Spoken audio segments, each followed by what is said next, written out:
respected sisters and my brothers of Goa, साथियों, EVM के खिलाफ जो हमारी लड़ाई है वो किसी व्यक्ति के खिलाफ नहीं है, वो किसी जाति या धर्म के खिलाफ नहीं है, किसी पार्टी के खिलाफ भी नहीं है। हमारी लड़ाई बहुत छोटी सी है और वो ये है कि इस देश के हर वोटर को वो जिस पार्टी को, जिस कैंडिडेट को वोट देना चाहता है वो प्रक्रिया, वो प्रोसीजर बिल्कुल ट्रांसपेरेंट होना चाहिए। इस देश में election as per the constitution of India under article 324 free, fair and transparent होना चाहिए और ये duty election commission of India की है। लेकिन मैं आप सबसे पूछता हूं कि इस समय जो ईवीएम से चुनाव लगभग पिछले 20 साल से हो रहा है, उस ईवीएम मशीन में 3 मशीनें इस्तेमाल होती हैं। जैसे आप देख रहे हैं, एक ये वीवीपैट है और एक आपका ये बैलेट यूनिट है जिसपे आप बटन दबाते हैं और एक ही आपका कंट्रोल यूनिट है जिसमें वोट गिनी जाती है। वोट किससे गिनी जाती है? आप सबने वोट डाली होंगी तो वोट किससे गिनी जाती है? कंट्रोल यूनिट के। क्या आपने अपनी वोट को कंट्रोल यूनिट में जाते हुए देखा है कभी? क्या आप में से एक व्यक्ति ये कह सकता है कि आपने जिस कैंडिडेट को और जिस पार्टी को वोट दी है, आपकी वोट उसी के लिए रजिस्टर हुई है, या आपकी वोट रजिस्टर हुई भी है या नहीं भी हुई है, या हुई है तो कहां रजिस्टर हुई है? क्या आप कह सकते हैं? मैं आपसे जानना चाहता हूं, जवाब दीजिए ना आप सारे लोग। नहीं कह सकते ना, आप नहीं कह सकते, यही सच है। और दूसरा ये भी सच है कि जिस बटन को आप इसमें दबाते हैं इसकी तो गिनती नहीं होती। इसमें तो जब आप बटन दबाते हैं तो लाल बत्ती जलती है और आप मान लेते हैं कि आपकी वोट पड़ गई। पड़ी है, नहीं पड़ी है, कहां गई है, आपको नहीं पता। और अब ये रही वीवीपैट, इसका जादू हम थोड़ी देर में आपको दिखाएंगे। तो इस वीवीपैट मशीन में यहां पर इस काले शीशे के अंदर 7 सेकंड के लिए, 7 सेकंड्स के लिए आपको वो पर्ची दिखती है। जैसे आप बटन दबाते हैं तो आप इसमें देखेंगे आपको पर्ची दिखेगी और आप इससे सेटिस्फाई हो जाएंगे कि हाँ, मैंने जिस कैंडिडेट को, जिस पार्टी को वोट दी है उसी का सिंबल मुझे दिखाई दे रहा है। और मैं विश्वास के साथ कह सकता हूं कि मोर देन 80% लोगों को यह पता नहीं है कि इसमें पर्ची दिखती है और 7 सेकंड में दिख भी सकती है। मोर देन 80% लोग इस बात को नहीं जानते कि पर्ची इसमें दिखती है। फिर भी मान लेते हैं कि 100% लोगों को पर्ची इसमें दिखती है और वो पर्ची वही दिखती है जिसको वो वोट डालते हैं। लेकिन वो पर्ची आपको तो मिलती नहीं है, बस यही देखकर आपको कंफर्म होना पड़ता है। अगर आपको हाथ में वो पर्ची मिलती तो आप फिजिकली कंफर्म करते, हाँ, मैंने जिस कैंडिडेट को, जिस पार्टी को वोट दी है, मेरा वोट उसी को गया है। ठीक। और हकीकत में तो वोट वही है ना जो आपको दिखती है, जो पर्ची है, लेकिन वो पर्ची ना तो आपको मिलती और ना ही उस पर्ची की गिनती होती। गिनती किसकी होती है? जिसमें आपको वोट दिखती ही नहीं है। क्या ये प्रोसीजर सही है? बताइए, मैं आपसे पूछना चाहता हूं, गोवा के आप समृद्ध और पढ़े लिखे लोग हैं, क्या ये प्रोसीजर सही है? क्या ये किसी एक व्यक्ति की बात है? किसी एक जाति की बात है? क्या ये धर्म की बात है? नहीं, बिल्कुल सही कहा आपने। ये इस देश के 140 करोड़ जो जो सिटीजन्स हैं उनकी बात है। इस देश में लगभग 100 करोड़ यानी 100 करोड़ जो वोटर हैं, ये उनकी बात है, उनके हक की बात है। और अगर मैं जिसको वोट दे रहा हूं, कोई भी हो, वो व्यक्ति जिसको मैंने वोट दिया, आपने वोट दिया, वो प्रोसीजर बिल्कुल ऐसा नीट एंड क्लीन होना चाहिए कि अनपढ़ से अनपढ़ व्यक्ति भी, अशिक्षित व्यक्ति भी, साधारण व्यक्ति भी फिजिकली देखकर ये कंफर्म कर सके कि उसने जिस कैंडिडेट को और जिस पार्टी को वोट दिया है उसका वोट उसी को गया है। सुप्रीम कोर्ट ने 8 अक्टूबर 2013 को एक डिसीजन दिया, Subramanian Swamy versus election commission of India. उस पिटीशन के पैरा 9 में जो कहा, वो सुब्रमण्यम स्वामी जी की जो पिटीशन थी उसका पैरा एज इट इज उसमें कहा लिखा गया। और सुप्रीम कोर्ट कहती है उस पैरा 9 में कि बटन दबाना और लाल बत्ती का जल जाना केवल वोट करना नहीं है। इससे यह कंफर्म नहीं होता कि आपने जिस कैंडिडेट और जिस पार्टी को वोट दिया है आपका वोट उसी को गया है। यह हर वोटर का राइट है कि यह उसे बिल्कुल फिजिकली कंफर्म होना चाहिए कि उसने जिस कैंडिडेट और जिस पार्टी को वोट दिया है उसका वोट उसी को गया है। और यह जब तक कंफर्म नहीं होता तब तक वोटिंग का कोई मतलब है नहीं। और इसीलिए सुप्रीम कोर्ट ने ईवीएम मशीन के साथ, सुप्रीम कोर्ट ने कहा कि ईवीएम से free, fair and transparent election नहीं हो सकता। उस चीज को निश्चित करने के लिए वीवीपैट लगा दिया। अब कितनी मजेदार बात है, हम में से कोई सवाल नहीं पूछता। 3,500 करोड़ रुपए आपने वीवीपैट मशीन बनाने के लिए दिए और उसमें पर्ची आती है, आप उसकी गिनती नहीं, तो ये किस लिए बनाई थी भाई? नहीं, एक सवाल आता कि जो आपने कंफर्म करने के लिए कि ईवीएम में जो गड़बड़ होती है वो इससे रोकी जा सकती है, तो आप इसकी पर्चियों की गिनती क्यों नहीं करते हो? वो आप नहीं करते।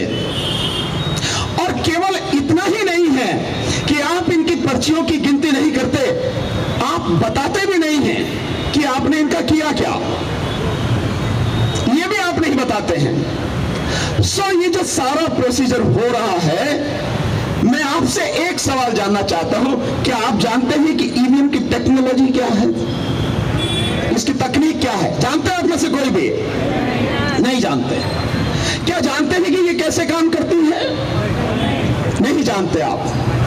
लेकिन बावजूद उसके आप इसी प्रक्रिया से चुनाव कर रहे हैं। मैं एक सवाल पूछता हूं, बार बार मैंने लगातार पूछा है, और सुप्रीम कोर्ट के जजेस से लेके हाई कोर्ट के जजेस और डिस्ट्रिक्ट कोर्ट्स के जजेस, आईएएस ऑफिसर, आईपीएस ऑफिसर, सबसे पूछा कि क्या आप बता सकते हैं कि ईवीएम की तकनीक क्या और कैसे काम करते हैं? सारे सुप्रीम कोर्ट के जजेस, इस देश में जितनी हाई कोर्ट है उनके तमाम हाई कोर्ट के जजेस, इस देश में जितनी भी डिस्ट्रिक्ट कोर्ट है उनके तमाम जजेस, डिस्ट्रिक्ट जजेस, मजिस्ट्रेट, सिविल जजेस, इस देश में तमाम कलेक्टर, एसपी, एसएसपी, तमाम आईएएस ऑफिसर्स, आईपीएस ऑफिसर्स, सारे डॉक्टर्स, सारे इंजीनियर एक्सेप्ट सॉफ्टवेयर इंजीनियर, सारे प्रोफेसर, सारे एडवोकेट, सारे पीएचडी करने वाले लोग और तमाम पढ़े लिखे लोग बताएं कि ये ईवीएम की मशीन की तकनीक क्या है, टेक्नोलॉजी क्या है और ये कैसे काम करती है। आप नहीं बता सकते, आपको नहीं पता। और पिछले 20 साल से हम लोग बिल्कुल पढ़े लिखे होकर, आंख वाले होकर, अंधों की तरह इसी से चुनाव होता जा रहा है। हम वोट डाले चले जा रहे हैं, कभी हम सवाल नहीं उठाते। क्या ये सही है? क्या लोकतंत्र इसी तरह से बचेगा? और ये जो हमारा अधिकार है, वोट डालने का अधिकार, जिसे चोरी करके, लूट के छीन लिया गया हमसे, ये हमारे तमाम अधिकारों की जननी है, मां है उसकी। ये अधिकार बचेगा तो बाकी सारे अधिकार बचेंगे हमारे। सारे हमारे कॉन्स्टिट्यूशनल राइट, सारे हमारे फंडामेंटल राइट्स और सारे हमारे ह्यूमन राइट तभी बचेंगे जब ये एक बचेगा। अन्यथा अगर सरकार जिसकी है वो अपने आप हमारी वोटों को लूट के ये सरकार बनाएगा तो अपने हिसाब से काम करेगा, और जैसा आप पिछले समय से लगातार देख रहे हैं। इसमें किसी को भी क्या दिक्कत हो सकती है? अगर इस देश में कहा जाता है कि जो हमारे प्रधानमंत्री हैं उनको बहुत लोग चाहते हैं, बहुत अच्छी बात है भाई। अगर आपको इतने लोग चाहते हैं, अगर इतने लोग आपको प्यार करते हैं, आपका सम्मान करते हैं, आप इतने फेमस हैं, तो बैलेट पेपर से चुनाव कराइए ना। आपको पता लग जाएगी, दुनिया को पता लग जाएगी किसको कौन कितना चाहता है। इसमें दिक्कत क्या है? पर वो नहीं कराएंगे। क्यों? क्योंकि आज की तारीख में election commission of India election commission of Modi हो गया है। मैं आपको सबूतों के साथ बताऊंगा। और आज की तारीख में एक कंपनी है जो ईवीएम मशीन बनाती है, दो है, लेकिन एक कंपनी जिसका नाम है BEL, Bharat electronics limited Bangalore. ये BEL company BJP electronics company limited हो गई है। मैं सबूत बताता हूं, आप कहेंगे ऐसा कैसे हो सकता है? देखिए,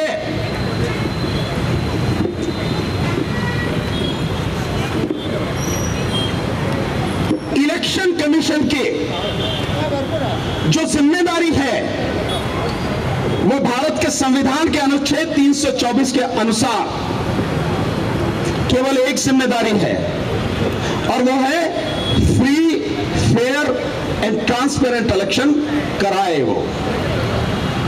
और इन इलेक्शन को कराने के लिए उसे एक काम और करना होता है कि इस देश में जो भी 18 साल का है या 18 साल से ऊपर का है, उसका नाम वोटर लिस्ट में होना चाहिए। अगर किसी एक भी व्यक्ति का नाम वोटर लिस्ट में नहीं है तो इसके लिए इलेक्शन कमीशन ऑफ इंडिया जिम्मेदार है। और अभी 2023 में ऑनरेबल सुप्रीम कोर्ट का एक डिसीजन है, उसमें बहुत स्पष्ट रूप से कहा है कि हर व्यक्ति का नाम जो 18 साल का है या उससे ऊपर का है और जो जिंदा है उसका नाम वोटर लिस्ट में होना चाहिए। लेकिन लाखों नहीं, करोड़ों लोगों के वोट काटे जाते हैं। 2019 के चुनाव से ठीक पहले 11 करोड़ लोगों के वोट वोटर लिस्ट से गायब कर दिए गए थे, काट दिए गए थे। और ये सारा सबूत हैदराबाद के ही एक इंजीनियर हैं, उन्होंने बाकायदा सारी डिटेल दी, और ये सारा NDTV of India Ravish Kumar ji उन्होंने भी उठाया, और द वायर पे भी ये पूरी वीडियो चली। तो इलेक्शन कमीशन की जो जिम्मेदारी है वो उससे नहीं निभा रहा, और दूसरी जो जिम्मेदारी है free, fair and transparent election की, इलेक्शन कमीशन उसे भी नहीं निभा रहा। इलेक्शन कमीशन अपना काम पूरी इंडिपेंडेंट होकर कर सके, उसके लिए कॉन्स्टिट्यूशन में प्रोविजन है कि इलेक्शन कमीशन जिस दिन नियुक्त होगा और जब तक वो अपना टेन्योर कंप्लीट करेगा तब तक उसके जितनी भी सुविधाएं हैं, उसका जो भी वेतन है, उसमें कोई कमी नहीं होगी। दूसरा, इलेक्शन कमीशन को हटाने का जो तरीका होगा, ऐसे ही नहीं है कि सरकार चाहे हटा दे। बेशक सरकार उसे अपॉइंट करती है, लेकिन सरकार को उसे हटाने की पावर नहीं है। इलेक्शन कमीशन को हटाने की पावर है जो सुप्रीम कोर्ट के जज को हटाने का तरीका है वैसे, यानी इंपीचमेंट, महाभियोग, वो भी संसद में चलेगा। और आज तक इस देश में किसी के खिलाफ इंपीचमेंट हुआ नहीं। ये स्थिति है इस देश की। तो इतना कठोर उसके लिए व्यवस्था की गई है कि कोई भी उसकी इंडिपेंडेंस को छेड़ ना सके। और यही नहीं, इलेक्शन कमीशन जो होंगे वो इलेक्शन कमिश्नर अपना टेन्योर पूरा करने के बाद उनका कहीं कोई और जगह अपॉइंटमेंट नहीं होगा। जैसा आप जानते हैं कि हाई कोर्ट के जजेस हों, सुप्रीम कोर्ट के जजेस हों, उनको किसी कमीशन का चेयरमैन बना दिया जाता है, कहीं मेंबर बना दिया जाता है, कहीं गवर्नर बना दिया जाता है। सो व्यक्ति जब इस लालच में होता है कि यहां के बाद में मुझे कहीं और पोस्ट चाहिए, उस चक्कर में वो सरकार के पक्ष में काम करता है। इस सारी चीज को भी रोकने के लिए इलेक्शन कमिश्नर के लिए कर दिया कि रिटायरमेंट के बाद में वो कहीं भी उनकी अपॉइंटमेंट होगी नहीं। बावजूद इसके इलेक्शन कमीशन इंडिपेंडेंटली काम नहीं कर रहा, वो सरकार के लिए काम कर रहा है। मुझे इसे कहने में कोई दिक्कत नहीं। इसलिए मैंने कहा कि आज की तारीख में election commission of India election commission of Modi हो गया है। अब मैं आपको सबूत दिखाता हूं। देखिए, जब तक बैलेट पेपर था, सो बैलेट पेपर होने तक इलेक्शन कमीशन काफी मात्रा में इंडिपेंडेंट था, क्योंकि उसे किसी के ऊपर निर्भर नहीं रहना था। और जिस समय इलेक्शन शुरू होते हैं तो तमाम पावर जो है वो इलेक्शन कमीशन के हाथ में हो जाती है। किसी को भी अपॉइंट करना, किसी को भी निकालना, किसी को भी ट्रांसफर करना, सरकारी में कोई भी व्यक्ति हो, वो सारा के सारा कंट्रोल इलेक्शन कमीशन के पास होता है। और जब तक बैलेट पेपर था तो बैलेट पेपर छपवाने के लिए कितना समय चाहिए?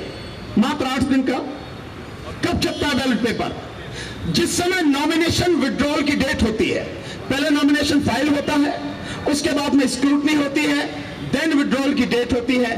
तो जिस दिन विड्रॉल की डेट होती है, लास्ट डेट, उसके 3 बजे तक नाम विड्रॉ करने की डेट होती है। और उस 3 बजे के बाद जो भी वापस लेता है, उसके बाद जो रह जाते हैं, वो फाइनल लिस्ट आती है कि ये कैंडिडेट इस कॉन्स्टिट्यूंसी से इलेक्शन के मैदान में है और इनका ये नाम और ये इनका चुनाव चिन्ह है, ये इनका सिंबल है।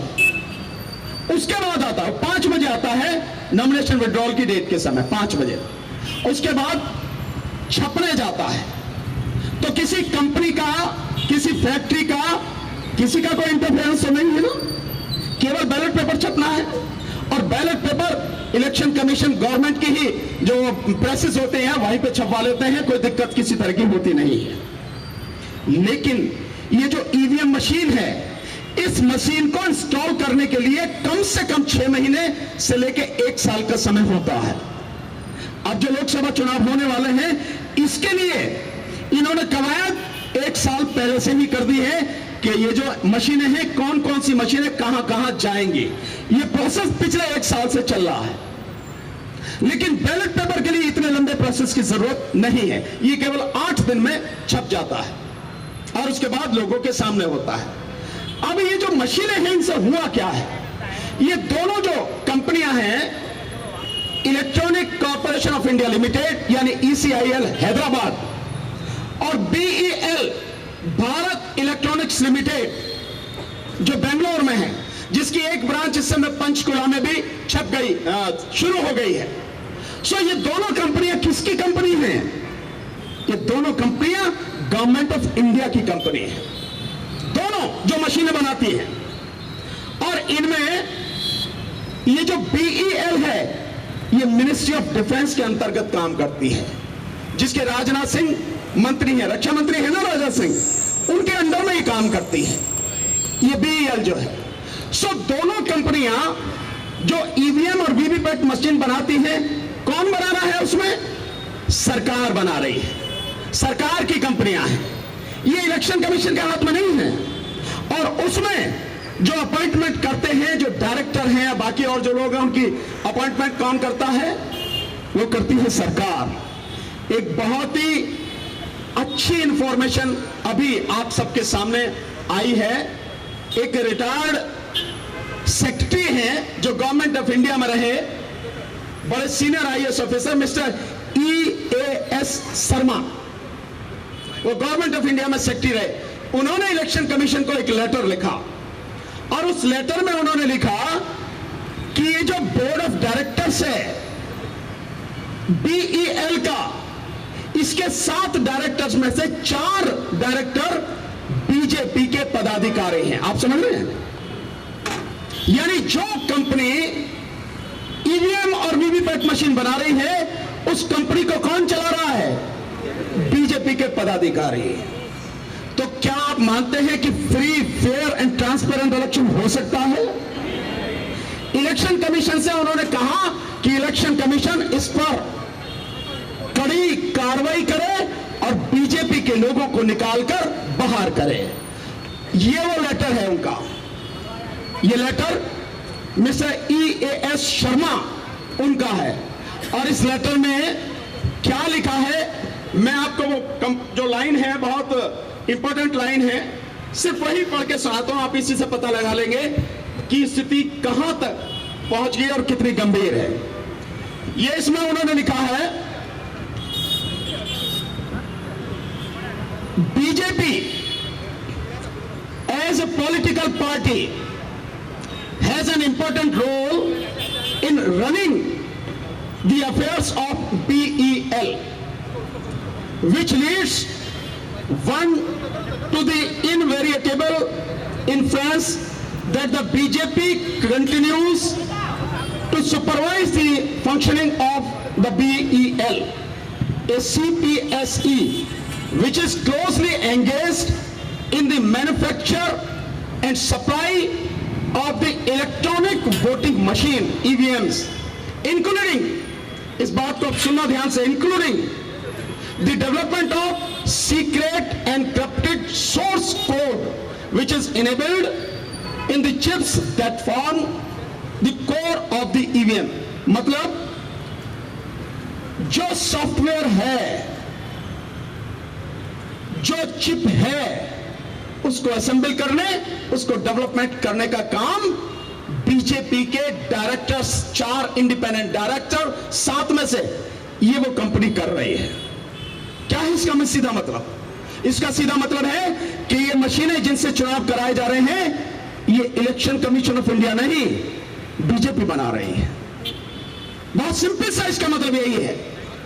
और मैं उन चारों लोगों के नाम बताता हूं, जो 4 लोग डायरेक्टर हैं 7 में से, और उनकी बीजेपी में क्या हैसियत है, यह भी आप लोगों को जानने की जरूरत है। एक है मिस्टर डॉक्टर P.A. पार्थसारथी, ये जो बीजेपी की ओबीसी सेल है, ओबीसी सेल के ये नेशनल सेक्रेटरी हैं, नेशनल सेक्रेटरी, ये इसके इंडिपेंडेंट डायरेक्टर हैं। इसके दूसरे डायरेक्टर हैं मनसुख भाई श्यामजी भाई कचारिया, ये गुजरात से हैं और गुजरात में राजकोट डिस्ट्रिक्ट के बीजेपी के डिस्ट्रिक्ट प्रेसिडेंट हैं, साइंटिस्ट हैं, साइंस के बैकग्राउंड है इनकी, और बहुत बड़े बिजनेसमैन हैं, ये उसके डायरेक्टर हैं। और तीसरा इसमें है शिवनाथ यादव, ये मोदी जी की कॉन्स्टिट्यूंसी उत्तर प्रदेश में बनारस से हैं, और ये उत्तर प्रदेश के वाइस प्रेसिडेंट हैं बीजेपी के। और इसके साथ साथ इसमें है श्रीमती श्यामा सिंह, ये बिहार से हैं, और बिहार की स्टेट की जो यूनिट है बीजेपी की, उसकी फॉर्मर वाइस प्रेसिडेंट रही है। और ये लोग इसमें डायरेक्टर रहते हुए भी कॉन्स्टिट्यूंसी वाइज इनकी ड्यूटी लगाई जाती है और वहां इलेक्शन को सुपरवाइज करते हैं। अब मैं आपसे जानना चाहता हूं कि जब मशीनें ईवीएम और वीवीपैट बीजेपी बना रही है, जो उसमें सोर्स कोड है, सीक्रेट इनक्रिप्टेड सोर्स कोड, जो उसकी मेन एक कंपोनेंट है, जो उसका सॉफ्टवेयर है, अगर उसे बीजेपी बना रही है और बीजेपी ही चुनाव करा रही है, इलेक्शन कमीशन का तो नाम है, चुनाव तो बीजेपी करा रही है ना।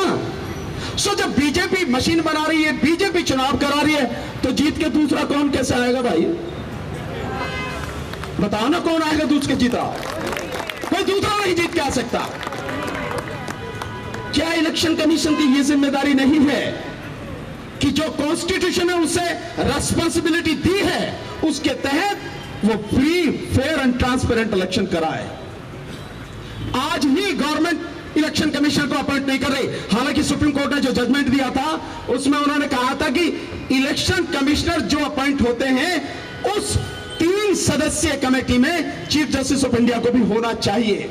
लेकिन मोदी जी ने तुरंत एक ऑर्डिनेंस पास किया, सुप्रीम कोर्ट का जो जजमेंट था उसको पलटा, और उसके बाद में जो उनके द्वारा नॉमिनेटेड एक सेंट्रल गवर्नमेंट का कैबिनेट मिनिस्टर है उसको उसमें रख दिया सीजेआई की जगह। बाद में उसके लिए पार्लियामेंट में बिल लेके आए और कानून बना के ये पक्का कर दिया कि अब उन 3 सदस्यीय कमेटी में प्राइम मिनिस्टर मोदी रहेंगे, साथ में उनके द्वारा नॉमिनेटेड एक कैबिनेट मिनिस्टर रहेगा, और तीसरा रहेगा विपक्ष के नेता। तो जब 2 लोग उनके अपने हैं तो इलेक्शन कमीशन किसका चुना जाएगा? क्या इंडिपेंडेंट होगा? नहीं होगा। और ये सारा खेल इसी का है। और हम इतना ही कह रहे हैं कि इलेक्शन कमीशन अपनी ड्यूटी निभाए, और free fair and transparent election कराए, और जो प्रोसीजर होना चाहिए वो ऐसा हो कि अनपढ़ से अनपढ़, अज्ञान से अज्ञान व्यक्ति, साधारण व्यक्ति भी वो जानता हो कि मैं जिस कैंडिडेट और जिस पार्टी को वोट दे रहा हूं, मेरा वोट उसी को गया है, और ये बैलेट पेपर से अलग कोई तरीका हो नहीं सकता है। इलेक्शन कमीशन आज की तारीख में जगह जगह ईवीएम मशीन को लेकर डेमो दिखा रहा है। देख रहे हैं ना आप लोग, 40,000 मशीनें निकाली गई हैं मोदी जी की तरफ से। मैं मोदी जी की तरफ से क्यों कह रहा हूं? क्योंकि उस मशीन पर लिखा है मोदी की गारंटी। मुझे तो चारों तरफ घूम रहा, मैं झूठ बोल रहा हूं। मोदी की गारंटी, तो जब मोदी की गारंटी वाली वैन में ईवीएम मशीन जाएगी तो वो इलेक्शन कमीशन की तो नहीं हो सकती, वो तो मोदी जी की होंगी, सरकार की होंगी। और जब हमने इलेक्शन कमीशन से कहा था 5 जनवरी को कि भाई हम इलेक्शन कमीशन तक आ रहे हैं और 50 मशीनें हमें दे, हम देश के अलग अलग हिस्सों में जाके सब लोगों के सामने, मीडिया के सामने बताएंगे कि कैसे मैनिपुलेट होती है, हम बताएंगे कि कैसे हैक होती है। यहां जितने भी पढ़े लिखे लोग हैं, आप जानते हैं कोई भी ऐसा डिवाइस नहीं है, कोई भी ऐसा सॉफ्टवेयर नहीं है, कोई भी ऐसा सोर्स कोड नहीं है जिसे हैक नहीं किया जा सकता हो। मैं नहीं कर सकता, ये अलग बात है, लेकिन कोई तो होगा जो उसे कर सकता है। और कैसे नहीं हैक हो सकती है, मैं आपको बड़ा एक मजेदार उदाहरण सुनाता हूं। मैं कल जब यहां आया रात को एयरपोर्ट पे, सो मैं पानी में हाथ धोने के लिए गया आपने, सो मैंने जैसे नल की टोटी के सामने अपने हाथ करे, अपने आप पानी चल पड़ा। मैंने कुछ नहीं कहा उसे, मैंने छुआ भी, हाथ देते ही वो चल पड़ा। मैंने जैसा हाथ पीछे खींचा वो बंद हो गया। आप लोग जाते हैं, देखते नहीं है कि कहीं शीशे के दरवाजे हैं और आप जाते हैं तो आपको छूने की जरूरत नहीं पड़ती, कोई खोलता नहीं, जाएंगे तो अपने आप दरवाजे खुल जाते हैं। होता नहीं होता भाई? जब इतना कुछ हो सकता है तो क्या ईवीएम हैक नहीं हो सकती? और यहां तो पूरा का पूरा मैनिपुलेशन मैंने आपको बता दिया। और दूसरी बात, एक और चीज आपको बताता हूं। हम लोग नमक लेने जाते हैं, ये क्या होता है, टाटा नमक, देश का नमक। तो टाटा नमक जब लेने जाते हो, उसकी वो देखते हो पन्नी, पॉलीथीन जो होती है, पैकेट उसका, उसमें एक निशान होता है FSSAI, होता नहीं होता? इसका मतलब यह है कि गवर्नमेंट ऑफ इंडिया की एक डिपार्टमेंट है जो ये सर्टिफाइड करती है खाने पीने की चीजों को, कौन सी चीजें खाई जा सकती है, ठीक है, इसीलिए वो मार्क उस पर होता है। और आप देखेंगे कोई और सामान लेने जाते हैं तो उस पर लिखा होता है ISI, ये लिखा होता ना, इसका मतलब यह है कि वो सर्टिफाइड है। हमने ये सवाल इलेक्शन कमीशन से पूछा, भाई जिन मशीनों को लेके घूमते हो, जिससे लोगों की वोट चुराई जा रही है, ये मशीनें सर्टिफाइड हैं कहीं से, ये वेरीफाइड हैं कहीं से? तो इलेक्शन कमीशन क्या जवाब देता है वो सुनाता हूं आपको। हाँ, बहुत आप पढ़े लिखे लोग समझेंगे, मजा आएगा।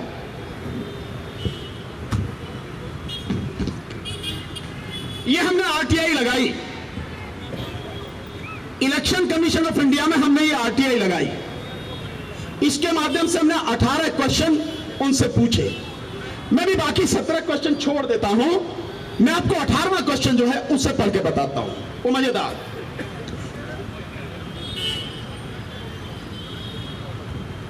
18वां क्वेश्चन हमने उनसे पूछा, whether EVMs, electronic voting machine and VVPAT, voter verifiable paper audit trail is certified and verified by any authentic recognized institution of the government of India as well as by any international institution, agency or organization.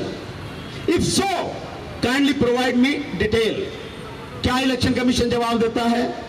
Election commission कहता है this information pertains to Messrs BEL, Bharat Electronics Limited, and Messrs ECIL, Electronic Corporation of India Limited, which are separate public authorities under the RTI Act. You may seek information from them directly. मतलब जो election commission मशीनों को लेकर घूम रहा है, 40,000 मशीनें पूरे देश में घुमाई जा रही हैं, वो इलेक्शन कमीशन ये सर्टिफाइड नहीं करता कि ये मशीनें सर्टिफाइड है, वेरीफाइड है। चलिए, उसने कहा कि उनसे पूछो जो बनाते हैं, तो हम उनके पास चले गए। तो हम पहले पहुंचे बीएल के पास। बीएल क्या जवाब देता है? बीएल जवाब देता है, बड़ा मजेदार है, सुनना, मजा आएगा।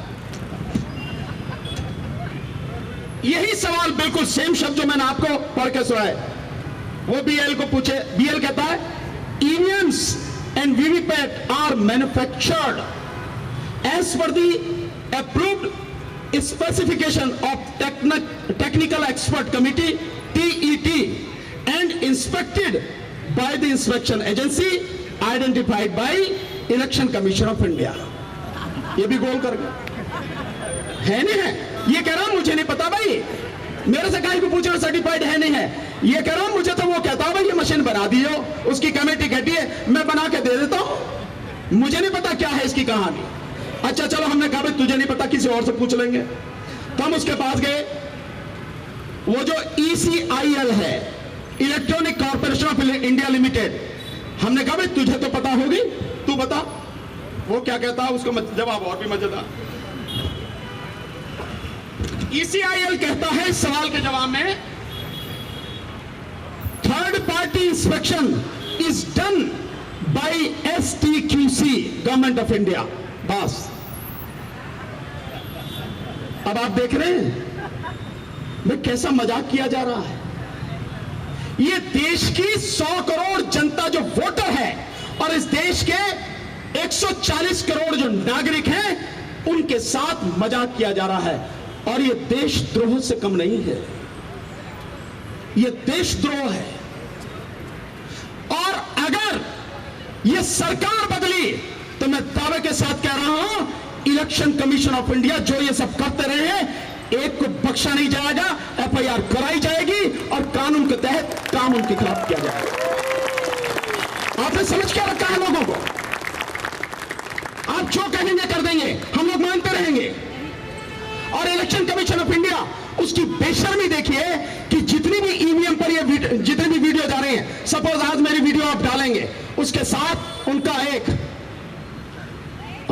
वो चलती है उनकी किट जिसमें लिखा है कि EVM बिल्कुल ठीक ठाक है, और उसको दबाओगे तो लिंक पे पहुंच जाते हो जहां पे EVM और वीवीपैट के विषय में सारी चीजें बताई गई हैं। मेरा बहुत सीधा सा सवाल है, हम तो आपसे सीधे पूछ रहे हैं, तो सारा डॉक्यूमेंट्री प्रूफ है ना, हवा में तो कुछ नहीं है ना। आप इसका जवाब क्यों नहीं देते हैं? और आपको पूरी तरह से इंडिपेंडेंट होना था। ऐसा तो नहीं है कि इस देश में कोई इंडिपेंडेंट इलेक्शन कमिश्नर हुआ नहीं। एक नाम तो आप सारे ही जानते होंगे, बताओ क्या है नाम? TN शेषन, बिल्कुल सही कहा। TN शेषन भी सरकार द्वारा अपॉइंटेड एक इलेक्शन कमीशन थे, इलेक्शन कमिश्नर। लेकिन इलेक्शन कमिश्नर अपॉइंट होने के बाद कोई सरकार उन्हें झुका नहीं सकी, दबा नहीं सकी, अपने हिसाब से काम नहीं करा सकी। और वो पहले इंसान थे जिसने इलेक्शन कमीशन की पहचान बनाई। उससे पहले कोई भी इलेक्शन कमीशन को यह जानता नहीं था।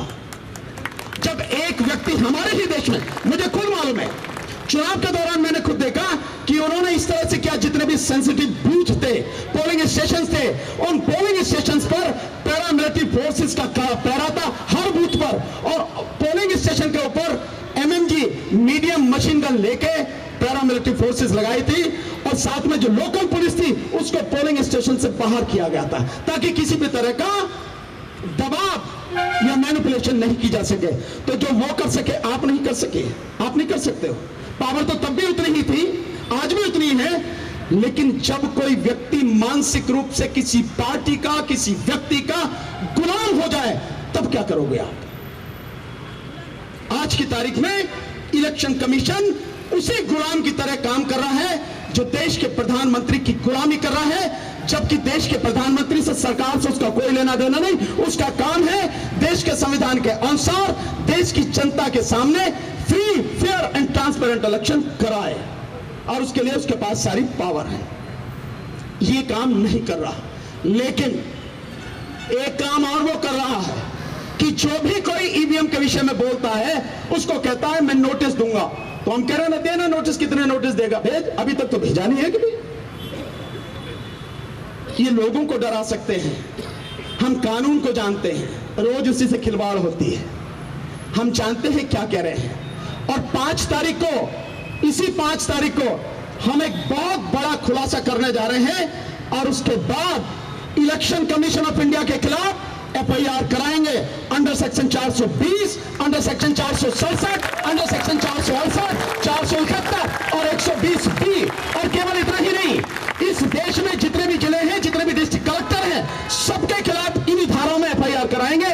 इतना बड़ा घोटाला इन सब ने मिलकर किया हुआ है। बताएंगे इन्हें कि क्या तुम्हारी जिम्मेदारी है और बताएंगे इन्हें कि इस देश की जनता क्या है, इसे मुर्दा मत समझो। ये बोलते नहीं है तो अलग बात है, लेकिन जब ये बोलते हैं और खड़े हो जाते हैं तो जनता से बड़ी ताकत न कभी थी, न है और न ही कभी होगी। मैं धन्यवाद देता हूं मेरे जितने भी साथी हैं गोवा के, जिन्होंने मुझे यहां बुलाया है। मंसूर साहब, रईस साहब, एंटोनी साहब, जितने भी साथी हैं, मैं दिल से उनका धन्यवाद देता हूं जो मुझे यहां आपके बीच में आने का, अपनी बात रखने का मौका दिया है। अब मैं आपसे एक बात बहुत जरूरी है जिसे मैं कहना चाहूं। साथियों, हम लोग जाति धर्म की सारी बातों से ऊपर उठकर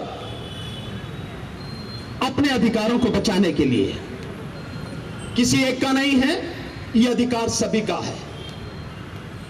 मैं जिसको भी वोट देना चाहूं यह मेरा अधिकार है, और जिसको बहुमत मिले वो चुनकर आए, ये इस देश की प्रक्रिया है, वो कोई भी हो। हमें उससे कोई दिक्कत नहीं है, चाहे मोदी जी ही चुन के आ जाएं, दोबारा से प्रधानमंत्री बने, हमें कोई दिक्कत किसी से नहीं है। लेकिन ये पक्की बात है कि इस बार हम चुनाव EVM और VVPAT से नहीं होने देंगे। जितना दम मोदी जी में है वो लगा ले, और जितना दम इलेक्शन कमीशन में है वो भी लगा ले। इस बार जो 2024 का लोकसभा चुनाव होगा वो केवल और केवल बैलेट पेपर से होगा, इसके बिना होगा नहीं। चोरी अब तक जो की है आगे उसको होने देंगे नहीं, किसी भी कीमत पर। और साथियों, आपसे जो मुझे कहना है, ये सिर्फ इन्हीं 3-4 महीनों की लड़ाई है। इन्हीं 3-4 महीनों में सब कुछ होना है। अगर वाकई में आप मानते हैं कि आपके हक को छीना जा रहा है, अगर आप मानते हैं कि जो कुछ हो रहा है वो गलत हो रहा है, तो इसके लिए इकट्ठे होकर आवाज उठाइए, हमारे साथ आवाज में आवाज मिलाइए। साथियों, आपको किसी को गाली देने की जरूरत नहीं है, आपको किसी को थप्पड़ मारने की जरूरत नहीं है, डंडा या लठ मारने की जरूरत नहीं है, कोई गोली चलाने की जरूरत नहीं है। आपको सिर्फ और सिर्फ खड़े होकर आंदोलन करना है। और यह आवाज आपकी तरफ से जानी चाहिए, हर किसी की तरफ से। अपने फेसबुक पर भेजिए आप ये बात, आप छोटी छोटी वीडियो बनाकर व्हाट्सएप पर भेजिए, आप जहां से भी कर सकते हैं, जैसे भी कर सकते हैं। यह मैसेज पूरे देश में जाना चाहिए कि गोवा पूरी ताकत के साथ में खड़ा हो गया है, और गोवा किसी हालत में इस बार जो चुनाव होगा 2024 का, वो EVM और VVPAT से नहीं होने देगा। यह आपको करना है काम। आपके मन में कोई सवाल हो तो पूछिए, मैं जवाब दूंगा, लेकिन काम आपको करना है। और ये काम किस लिए करना है? अपनी आने वाली पीढ़ियों के लिए करना है, अपने बच्चों के भविष्य के लिए करना है, इस देश की नस्लों को बचाने के लिए और इस देश की फसलों को बचाने के लिए काम करना है। अन्यथा पिछले 10 साल से यह सरकार जिस तरह से काम कर रही है, मैं कहने की ज्यादा जरूरत नहीं समझता। आप में से हर कोई जानता है कि संविधान के अनुसार कोई काम नहीं है, और प्रधानमंत्री का जो काम है वो काम प्रधानमंत्री कर नहीं रहे। प्रधानमंत्री देश के प्रधानमंत्री हैं, भाजपा के नहीं हैं। प्रधानमंत्री धर्म क्यों मानते हैं तो उनका व्यक्तिगत मसला है, उसको व्यक्तिगत रूप से निभा सकते हैं, लेकिन प्रधानमंत्री होकर वो किसी मंदिर का शिलान्यास, किसी मंदिर का उद्घाटन नहीं कर सकते, क्योंकि प्रधानमंत्री नहीं है, वो सरकार है।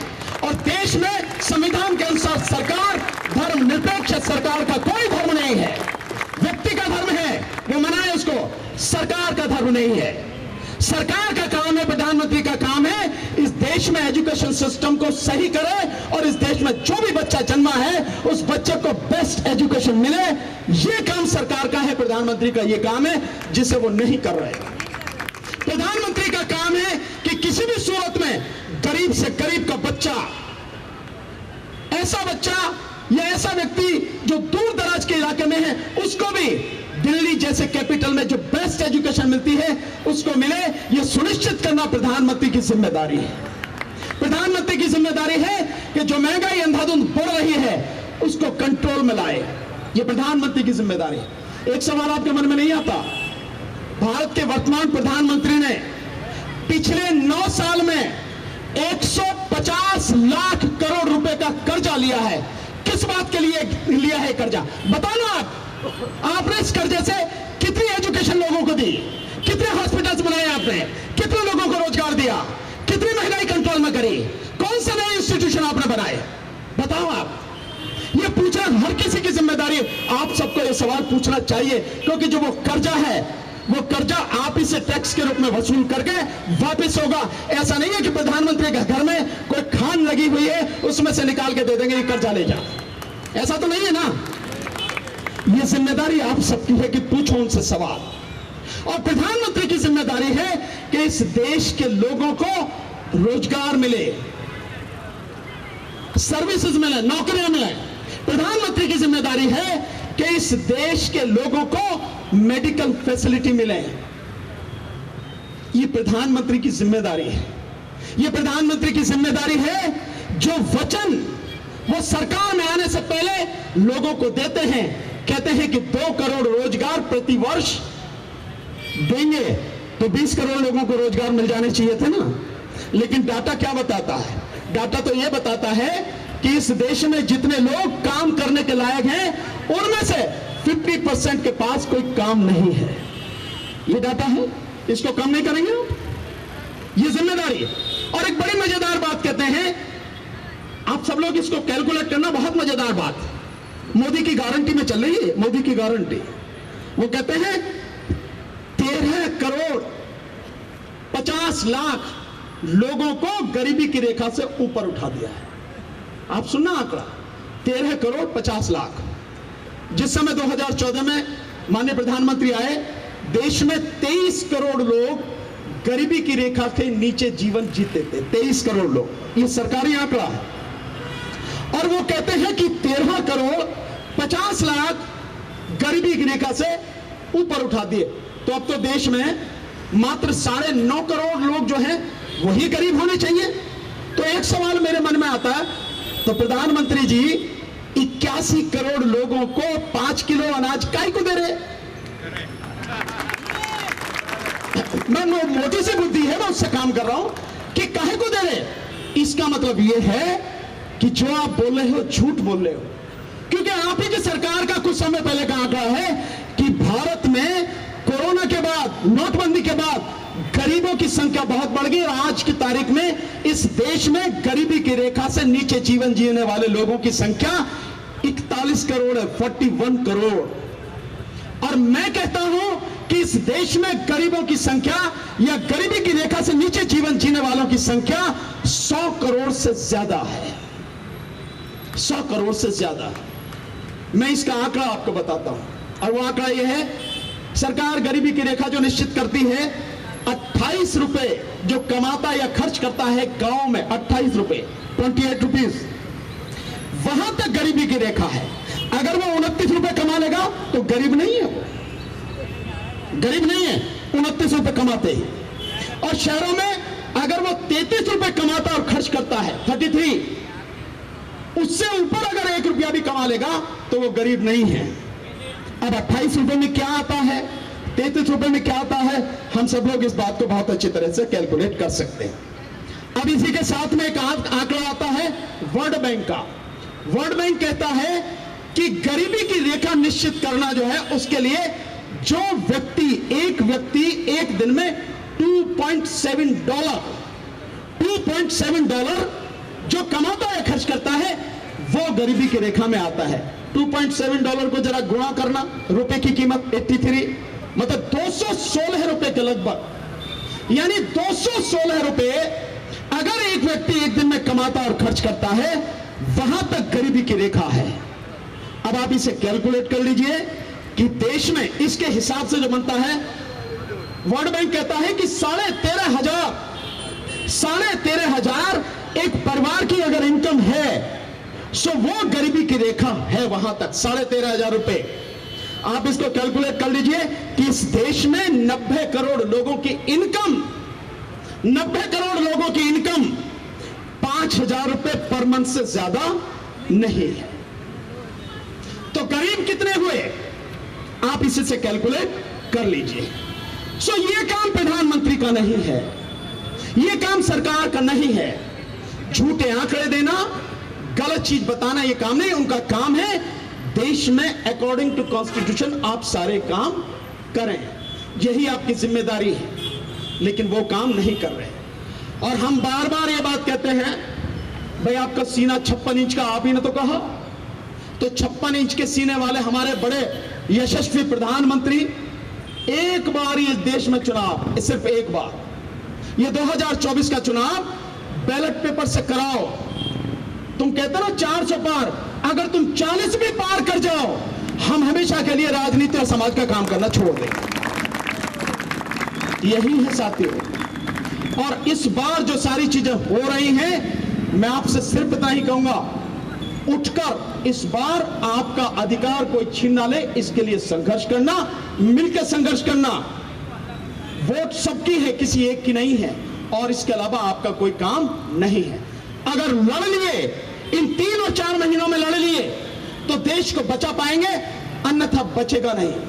मैं लिख के दे सकता हूं आपको, अगर 2024 के चुनाव ईवीएम से हुए और फिर मोदी जी को कोई नहीं हरा पाएगा, और उसके बाद में इस देश में कोई चुनाव होगा नहीं, लिख लेना आप। और उसके बाद इस देश में जो होगा वो आपकी कल्पना से परे है। मणिपुर भूल तो नहीं गए होंगे ना, याद है ना सबको मणिपुर? 3 मई से मणिपुर किस तरह से चल रहा है। आज फरवरी की 2 तारीख है, मतलब 10 महीने से लगातार मणिपुर चल रहा है। हम सब इसको देख रहे हैं, और प्रधानमंत्री क्या कर रहे हैं ये भी आप सब जानते हैं। मैं दावे के साथ कह रहा हूं, अगर 2024 के चुनाव ईवीएम से हुए, मोदी जी जीत के आए, तो जो नजारा आप मणिपुर में देख रहे हैं, पूरे देश में वो नजारा अपनी आंखों से देखना, इसे बचाना होगा। ये हमारी जिम्मेदारी है, हर किसी की जिम्मेदारी है। ये देश किसी एक का नहीं है, किसी की जागीर नहीं है, ये देश हमारा है, हमारी आने वाली पीढ़ी का है। इस देश में रहने वाला किसी भी जाति का व्यक्ति हो, किसी भी धर्म का व्यक्ति हो, किसी भी संप्रदाय का व्यक्ति हो, कोई भी हो जो इस देश में पैदा हुआ है, ये देश उन सबका है, और उन सबकी जिम्मेदारी है अपने देश को बचाएं। अपने बच्चों से आंख मिलाने के लिए ये लड़ाई आपको लड़नी पड़ेगी। ये लड़ाई एक बार तो लड़नी ही पड़ेगी, चाहे आज लड़ लो, इस बार लड़ लो, या 2-4 साल बाद लड़ लो, या 10, 20, 50, 100 साल बढ़ लो, लड़नी पड़ेगी। जितनी जल्दी लड़ लोगे उतना बच जाएगा, नहीं तो तबाही कितनी होगी ये कल्पना से परे है। आप पुलवामा भूले नहीं होंगे, भूले नहीं ना पुलवामा? जिस समय पुलवामा हुआ था 13-14 फरवरी को 2019 में, मैंने उसके 1 हफ्ते बाद कहा था ये बीजेपी का कराया हुआ है। 1 हफ्ते बाद दिल्ली में पब्लिक मीटिंग हुई साउथ दिल्ली में, मैंने तब कहा था बीजेपी का कराया हुआ है। उसके बाद सब लोग कह रहे हैं, आप मलिक साहब को देख ही रहे, सतपाल मलिक जी को सुन ही रहे हैं। सो ये सारी की सारी चीजें हैं। गलवान घाटी को भूल नहीं गए होंगे, लद्दाख में जो हुआ है, जो 20 हमारे सैनिक शहीद हुए हैं, भूल तो नहीं गए होंगे ना। तो ये सारी चीजें हैं, इन सबको रोकने की जिम्मेदारी हमारी है, और ये तभी रुकेगा जब ईवीएम रुकेगा। और ईवीएम को रोकना, अपने वोट के अधिकार को सुरक्षित करना हम सबकी जिम्मेदारी है। साथियों, आपने बहुत ध्यान से मेरी बात सुनी, बातों को समझा, मैं उसके लिए आपका आभारी हूं। पहली बार आया हूं, लेकिन सच कहता हूं आपने दिल जीत लिया। मुझे पता नहीं था कि टैक्सी स्टैंड पे भी इतनी बड़ी, इतनी अच्छी सभा हो सकेगी। तो आप सबका बहुत बहुत शुक्रिया। सभी को मैं अभी तो गुड इवनिंग कह ही सकता हूं, गुड नाइट तो जब चाहेंगे, जब कहेंगे। गुड इवनिंग, सभी को नमस्ते, सभी को जय भीम, आदाब, सत श्री अकाल, नमस्कार, बहुत बहुत शुक्रिया। आज की टैक्सी स्टैंड की बैठक में उपस्थित तमाम साथियों का, बहनों का, भाइयों का, बुजुर्गों का, बच्चों का दिल की गहराई से बहुत इस्तकबाल, धन्यवाद आप लोगों का। और सबसे पहले धन्यवाद हसन जी का, रामा जी का, जैक साहब का, एंटनी साहब का, रईस साहब का और तमाम उनकी पूरी टीम का, जिन्होंने हमें गोवा में बुला करके अपनी बात रखने की अपॉर्चुनिटी दी। दिल्ली से यह आंदोलन 2019 में मोदी जी की सरकार चुने जाने के बाद 30 मई को शुरू हुआ और तब से लेकर अब तक लगातार यह आंदोलन चलता हुआ आ रहा है। ईवीएम हटाओ, संगठन का नाम है ईवीएम हटाओ संयुक्त मोर्चा, और इस मोर्चे के अंदर 100 से ज्यादा संगठन ऐसे हैं जिसमें बड़े बड़े आंदोलन के योद्धा हैं। यह भी आपको जानना जरूरी है। आप यह ना समझे कि ये 2-3 लोग दिल्ली से आगे अपनी बात रख करके चले गए। इस देश के अंदर सबसे बड़ी लड़ाई किसानों ने लड़ी। जो किसान आंदोलन की जो पूरे देश की टीम है किसानों की, उन सब ने राष्ट्रीय स्तर पर सहमति और प्रस्ताव पास करके इस ईवीएम के हटाने के आंदोलन के अंदर हमें सहयोग और समर्थन की घोषणा की है। पूरे देश के अंदर जो सबसे बड़ा संगठन है ओल्ड पेंशन स्कीम को लागू करने वाला, वो सब लोग हमारे साथ हैं। देश की तमाम ट्रेड यूनियन, कॉन्ट्रेक्चुअल एम्प्लॉय, सामाजिक संगठन, कुल मिलाकर के 100 से ज्यादा संगठन इस देश के ऐसे हैं जो मात्र पिछले 1 महीने के अंदर एकजुट हो चुके हैं। हमने दोस्तों एक मिस कॉल नंबर जारी किया था। आप भी उस मिस कॉल नंबर को याद कर ले, अपने मोबाइल में फीड कर ले। मैं आपको नंबर बता देता हूं। मिस कॉल का नंबर है 966 77 22 062। एक बार फिर बोल रहा हूं, 966 77 22 062। आपको जानकर के प्रसन्नता हुई होगी कि इस मिस कॉल पर ईवीएम हटाने के आंदोलन को समर्थन देने के लिए कश्मीर से लेकर कन्याकुमारी तक इस देश के तमाम नागरिक प्रतिदिन 1 लाख से ज्यादा मिस कॉल कर रहे हैं। 1 लाख से ज्यादा मिस कॉल डेली आ रही है। आप लोगों से भी विनती है कि इस आंदोलन को मजबूती देने के लिए, और जो रिकॉर्ड है जो आप मिस कॉल कर रहे हैं, वो सारे नंबर हमारे पास इकट्ठे हो रहे हैं। वो एक रिकॉर्ड बन रहा है। हो सकता है उसकी जरूरत पड़े चुनाव आयोग के लिए, हो सकता है उसकी जरूरत पड़े सुप्रीम कोर्ट को दिखाने के लिए कि देश की कितनी बड़ी तादाद के लोग इस देश के अंदर ईवीएम से इलेक्शन कराने के समर्थक नहीं है।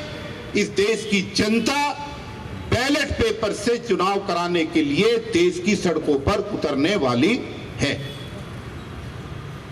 इसलिए गोवा के तमाम साथियों से भी मेरी अपील है कि आप इस मिस कॉल नंबर पर अपना मिस कॉल करें, अपने परिवार के साथियों का मिस कॉल कराएं, अपने बच्चों से कराएं, अपने मोहल्ले वालों से कराएं, ताकि देश के अंदर एक छोटे से प्रदेश की आवाज ये गूंज सके कि गोवा एक छोटा सा प्रदेश होने के बावजूद भी अगर सड़क पर आ सकता है तो इस देश के बड़े सूबे के जो राज्य हैं उनको भी सड़क पर आना पड़ेगा।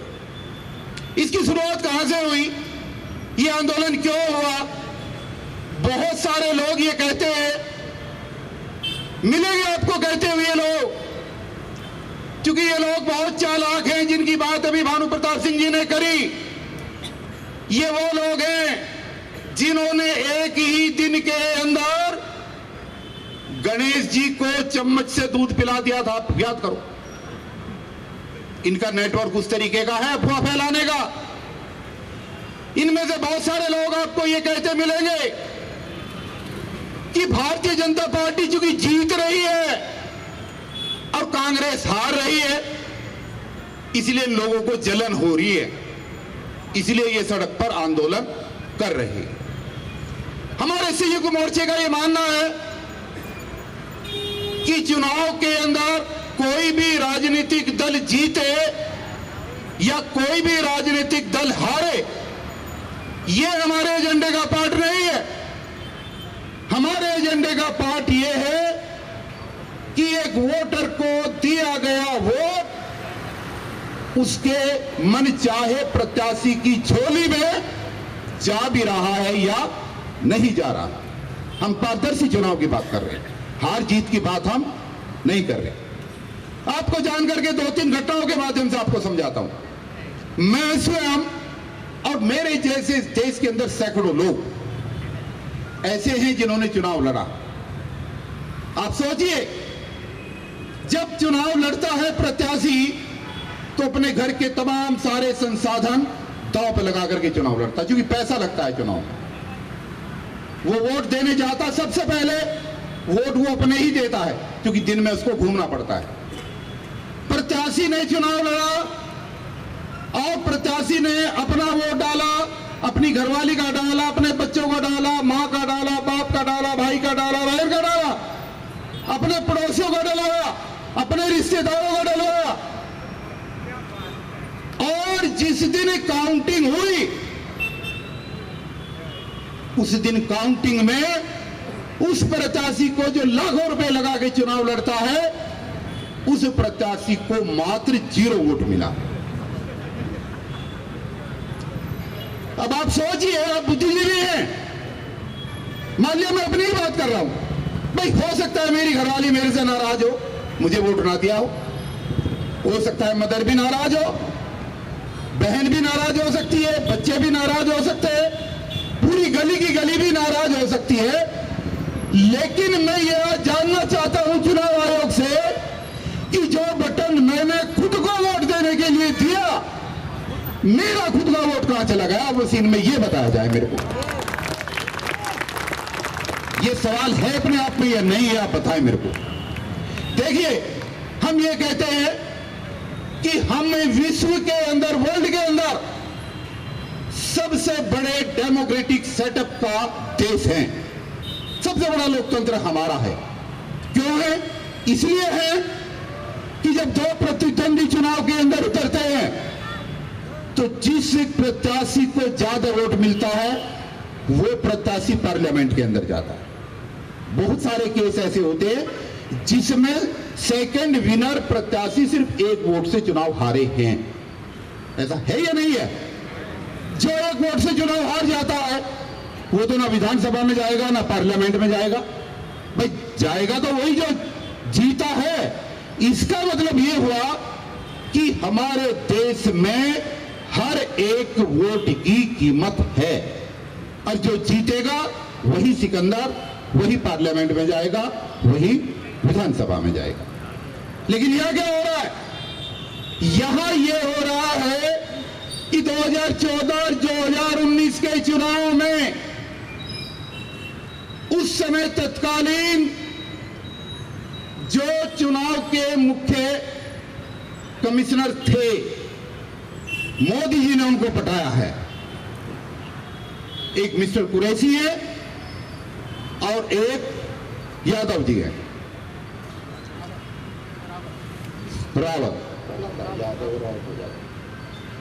एक रावत जी है। वो क्या कह रहे हैं? वो ये कह रहे हैं, पहले स्टेटमेंट देते हैं कि ईवीएम का हैक नहीं किया जा सकता, और बाद में वो कहते हैं कि ईवीएम के अंदर 2% की एरर हो सकती है। अब जितने पढ़े लिखे साथी मेरी आवाज सुन रहे हैं, एक पार्लियामेंट की कॉन्स्टिट्यूएंसी के अंदर 10 लाख वोटर होते हैं। गोवा में कम है, छोटा प्रदेश है, लेकिन 10 लाख वोटर होते हैं अमूमन औसतन। अब अगर 10 लाख वोटर वोट डाल रहे हैं किसी पार्लियामेंट सीट के ऊपर, तो 2% एरर का मतलब कितने हो गए? 20,000 वोट। सीधा सीधा आंकड़ा है भाई, 2% से 20,000 हो गए नहीं हो गए? तो वो जो चीफ इलेक्शन कमिश्नर रहे हैं वो कह रहे हैं कि 20,000 वोट इधर से उधर हो सकता है। अब आप मुझे बताएं कि जो प्रत्याशी मात्र 1 वोट से हारता है, जो प्रत्याशी 100 वोट से हार जाता है, बहुत सारी सीटें 1,000 के अंतर से हारी जा और जीती जाती है, तो अगर 2% की वेरिएशन एरर के अंदर है तो इस देश के अंदर लोकतंत्र कहां बचा? कहीं बचा है? कहीं नहीं बचा। 2019 के चुनाव में 373 पार्लियामेंट कॉन्स्टिट्यूएंसी ऐसी थी जहां पर जितना वोट पड़ा चुनाव आयोग के चुनाव के रिकॉर्ड से, और जब काउंटिंग हुई तो वहां पर चुनाव आयोग के डिक्लेयर किए हुए चुनाव के दिन के वोट से ज्यादा वोट निकला। तो कहां से आ गया वोट? भाई अगर मशीनें सही हैं तो कहां से आ गया वोट? ये एक शक पैदा करने वाली घटनाएं हैं, ये नहीं है। जैसे ही ये आंकड़े आए तैसे ही हमने 30 मई 2019 को इस आंदोलन का बिगुल फूका था, जिसको लेकर के आज गोवा की धरती पे हम आपके बीच में आए। एक बूथ, एक एग्जाम्पल और दे रहा हूं, एक बूथ ऐसा है उस पे मात्र 90 वोट हैं, मतलब टोटल वोटर्स की संख्या 90, और 70% वोट कास्टिंग हुई, तो वोट कितनी निकलनी चाहिए? 63। भाई 90 वो टोटल है, 70% वोटिंग हुई, तो जब काउंटिंग होगी तो कितनी वोट निकलनी चाहिए? 63 निकलनी चाहिए ना, ईमानदारी से, रिकॉर्ड के हिसाब, कैलकुलेशन और कैलकुलेटर के हिसाब। आप जानकर ताज्जुब में रह जाएंगे कि जिस बूथ पर मात्र 90 वोटों की संख्या थी, जब काउंटिंग हुई, at the time of the counting, वहां पर वोट निकला 171, 171 वोट निकला। तो जो हारा, जिस कैंडिडेट ने चुनाव हारा, उसने वहां पर हल्ला किया, वो तो करेगा कि भाई वोटर ही जब 90 थे तो इतनी वोट कहां से निकला? तो वहां पर चुनाव आयोग ने आनन फानन में इस देश की जनता को, माइंड को अयवाज करने के लिए 5 अधिकारियों को सस्पेंड कर दिया। ये घटनाएं वो हैं जिनका आप लोगों को जानना बहुत जरूरी है कि क्यों ईवीएम के मुद्दे को लेकर के हम लोग रोड पर आए, क्यों ईवीएम के मुद्दे को लेकर के देश के सुप्रीम कोर्ट के, हाई कोर्ट के तमाम वकील, तमाम साइंटिस्ट, तमाम इंजीनियर, तमाम डॉक्टर क्यों रोड पर उतर रहे हैं? क्यों हम बार बार गिरफ्तारियां दे रहे हैं? क्यों भानु प्रताप जी गिरफ्तारियां दे रहे हैं? क्यों महमूद प्राचा जी गिरफ्तारियां दे रहे हैं? क्यों हमारी टीम को बार बार डिटेन किया जा रहा है? क्योंकि वहां पर दाल में काला है, और दाल में काला ही नहीं है, पूरी की पूरी ही दाल वहां पर काली है। कैसे काली है वो इन्होंने अपना सारा सिलसिलेवार आपको बताया है कि चोर भी वही, पुलिस भी वही और जज भी वही, तो फैसला कहां से होगा? फैसला तो नहीं हो सकता ना। फिर ईवीएम को बना भी वही रहे हैं, चला भी वही रहे हैं और जीत भी वही रहे हैं। तो ये व्यवस्था अगर इस देश के अंदर दोस्तों होगी तो फिर तो जो एक बार गद्दी पर बैठ गया वही बनता रहेगा, फिर और को किसी को मौका नहीं मिलेगा। और ऐसी व्यवस्था के अंदर हमेशा तानाशाह जन्म लेते हैं। जहां पर प्रबल विपक्ष नहीं होता, जिस देश में प्रबल विपक्ष की भूमिका नहीं रहा करती, वहां पर हमेशा तानाशाह पैदा होते हैं।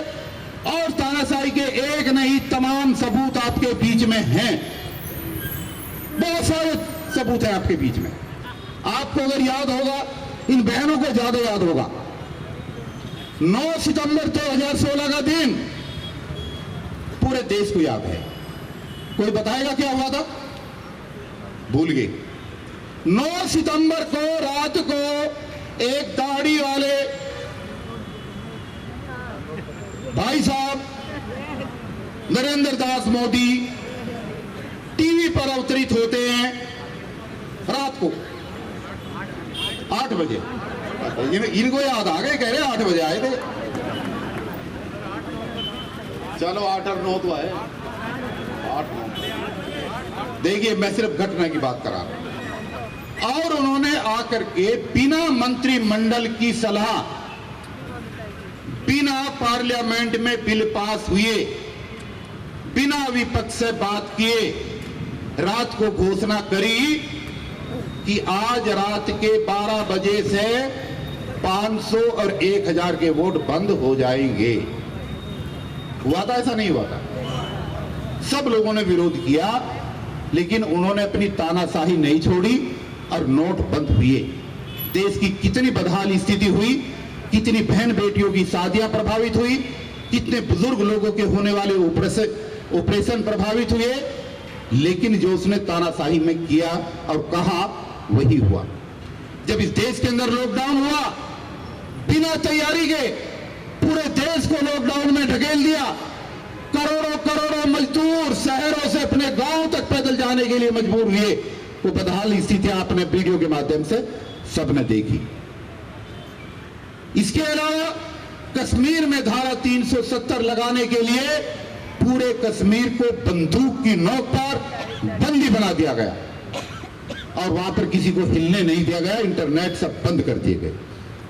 आपने नोटबंदी भी देखी, आपने लॉकडाउन की बंदी भी देखी, आपने तालाबंदी भी देखी। अब मैं आपसे ये पूछता हूं दोस्तों कि कल अगर यही सरकार ईवीएम से चुन करके आएगी और उसने फिर टीवी पर उतर करके कह दिया कि अब तुम्हें वोट देने की जरूरत नहीं है, अगर उसने फिर वोट बंदी का ऐलान कर दिया तो इस गरीब आदमी के अधिकारों का और हक और हकूक का क्या होगा, इस लोकतंत्र और प्रजातंत्र का क्या होगा, आज ये सोचने का विषय। उस दिन आपके बच्चों के उज्जवल भविष्य का क्या होगा? कल आपका बच्चा बड़ा होकर के ये पूछेगा कि जब देश में इतना बड़ा घोटाला चल रहा था, जब देश में ईवीएम का आंदोलन चल रहा था, तो डैडी आप कहां थे? आप घर में क्यों सो रहे थे? अगर आप भी आंदोलन में आ गए होते तो शायद हमारे अधिकार बच जाते। ये सवाल आपका बच्चा आपसे पूछेगा, मम्मी से भी पूछेगा और पापा से भी पूछेगा। आपके पास अगर आज आप आंदोलन में ना उतरे तो आपके पास आपके बच्चे के सवाल का जवाब देने के लिए हिम्मत नहीं होगी। उस बच्चे के सवाल का जवाब आप नहीं दे पाएंगे। अगर आपको अपने अधिकार बचाने हैं तो लड़ना तो आपको पड़ेगा। आज नहीं लड़ोगे तो कल लड़ोगे और कल नहीं लड़ोगे तो 1 साल बाद लड़ोगे। ही जी एक चळवळ जी चालू केल्या दिल्लीची आमचे एडवोकेट्सांनी आनी तांच्या वांगड्यांनी, हे गोंयाक पावपा खातीर देवान म्हाका ही इनिशिएटीव दिवपाक विचलो आनी तुमी भरपूर म्हाका साथ दिलो। हे खातीर हांव तुमचो सगळ्यांचो देव बरें करूं म्हणटा। हांव चड कांय उलोवचो ना, तेणे आमचे व्यक्ती आसा जे सगळ्यांनी उलयलां आनी कितें करपाचें तें तुमकां गायडूय केलां। म्हजी 2 अनाउन्समेंट्स आसात। एक म्हणल्यार आमी जे सिग्नेचर कॅम्पेन जी आमी पयली एक सावथ गोवान स्टार्ट केल्ली फर्स्ट फेज, आनी ताजो रिप्रेजेंटेशन आमी एक through the collector south Goa प्रेसिडेंटाक आमी पावयलो। आतां second phase of signature campaign हो आतां आमी आयज लॉन्च केला लोह्या मैदानाचेर, आनी आतां फुडें आमी हांगा तुमकांय हे पावयतले हे फॉर्म्स हे सिग्नेचर कॅम्पेन कित्याक करप की लोकांक चडांत चड लोक जेन्ना सायन मारतले दिसतलें की हा हे ऑर्गनायजेशन आमचो हो मुवमेंट आमचो. ह्या खातीर हे तुमी घरांनी हे पावपाची हे रिस्पॉन्सिबिलिटी तुमचेर हे तुमचेर आमी सोपयतात. हे व्हॉलंटियर्स आमचे तुमचे कडेन घेवन येतले. तुमी हे तुमचे घरा कडेन व्हरा, हांगा सायन म्हणून दिवं नाका. घरा कडेन व्हरा सुसेगाद 10 तारीख पर्यंत तुमकां टायम आसा, 10 फेब्रुवारी पर्यंत. आनी कोणाक दिवपाचें ताजे नंबर बरयल्ले आसा वयर. त्या नंबराचेर तुमी फोन करा, खंय पावपाचें तें तुमी इन्क्वायरी करात आनी आमी तुमकां सांगतले तुमी खंय रावतात, खंयच्या गांवां रावतात त्या प्रमाणे आमी तुमकां सांगतले खंय पावपाचें. दुसरें म्हणल्यार फाल्यां एक इंटरॅक्टीव सेशन दवरला जे इंटलेक्च्युअल्स आसा आमचे गोंयचे तांचे खातीर. मिरामार जे CSPH हॉल आसा, सालगांवकार लॉ कॉलेज हाजे ऑपोजीट आसा हे हॉल.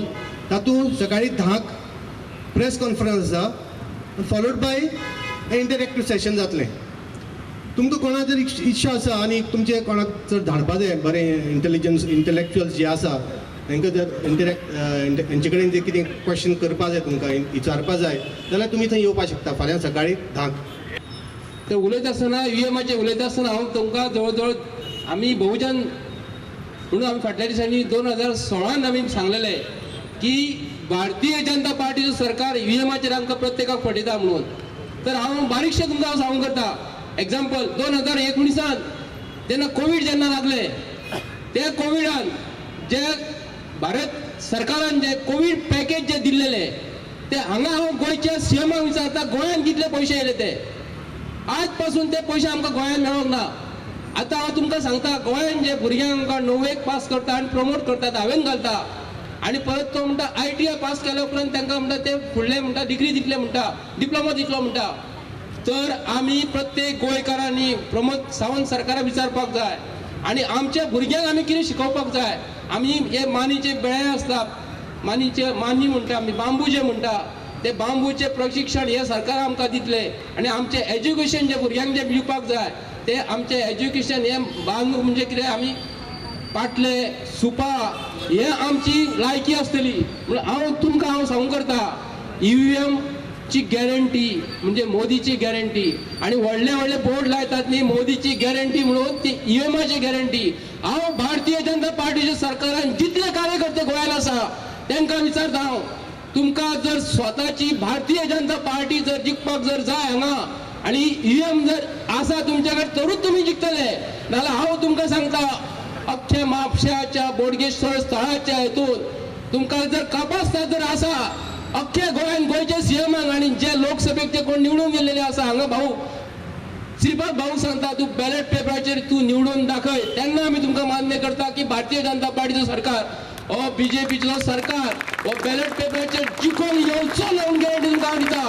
आनी गोंयच्या सरकाराक सांगता हांव जे आमची परिस्थिती गोंयची लायतली हेज्या फुडें लायिल्लेली आसा ते EVM मशीनूच जबाबदार आसतले. आनी आयज खरें तुमकां सांगता हांव की आमचे भुरग्यांचे भवितव्य हे म्हत्वाचें आसा. आयज आमी आसतले फाल्यां नासतले. हांव तुमकां बरोवन जाल्यार दवरता हे भारतीय जनता पार्टीचे सरकार आमी देशाक स्वातंत्र्य मेळोवन दिलें. सायमन गो बॅक म्हटले सायमन गेले ते जेन्ना जेन्ना हांगा असले हांव हे प्लॅटफॉर्मार सांगता तेन्ना आमची देशाची संस्कृती देशाची लॉ रुल्स अँड रेग्युलेशन जे असले ते आयज सांबाळून आसले. पूण आयज सायमन गेले आनी आमी बाबा साहेब आंबेडकरान जे कितें बरोवन दवरलेली घटना हे भारतीय जनता पार्टीच्या सरकारान कंप्लीट काबार केल्लेली आसा आनी आतां आमचे कडेन कांयच नासतलें. तुमकां दिसता हो मोदी हो व्हडलो ढोंगी आसा. हांव तुमकां पयलीं प्रत्येक फावटी सांगता भारतीय जनता पार्टीचो सरकार आतां 5 तारखेक मडगांव तेंणी 6 तारखेक येवपाचो आसा. तुमकां खबर आसा ते मडगांवची इस्कॉल तेंच्यांनी बंद केला त्या दिसा.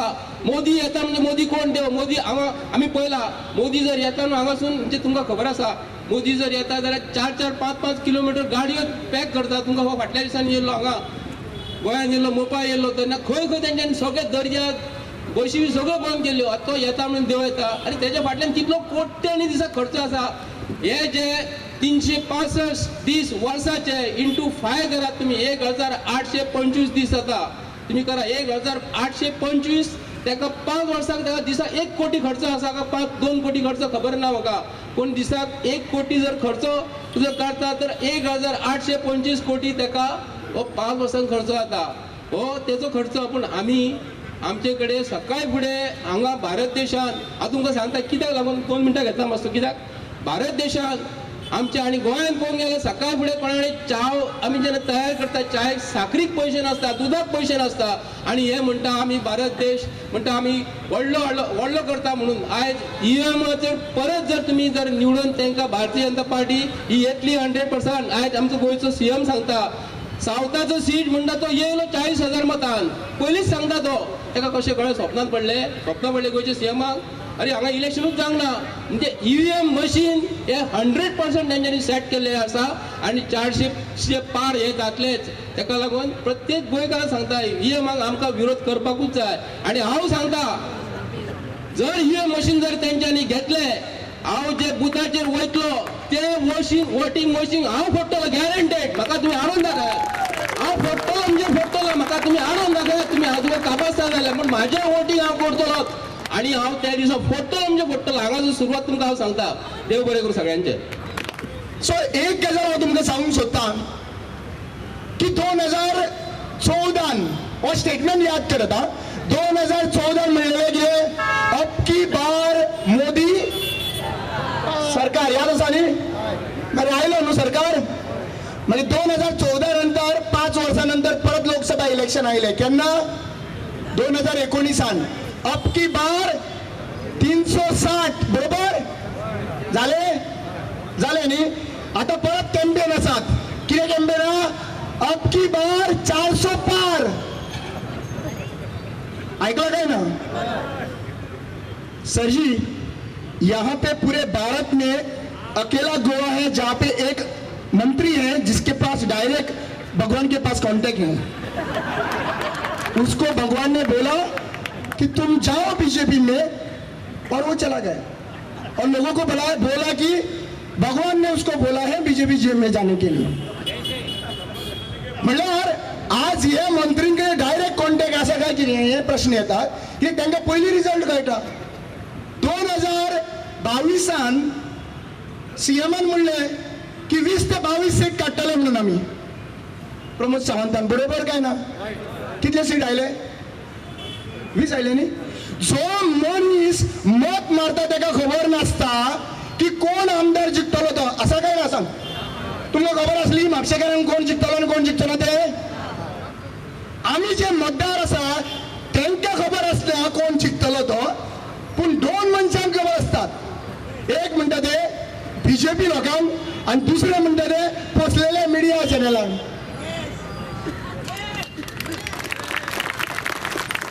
दोनूच मनशांक खबर आसता. आणि आमी जे वोट मारता पळय तांकां काय ना. सगळे प्रेस कॉन्फ्रेंसांक कोण जितेगा पोलिंग क्या वो कुछ बोलते ना. नहीं पोलिंग पुत नहीं है, एग्जिट पोल. बीजेपी कर रहा है पार, लीडिंग बीजेपी लीडिंग.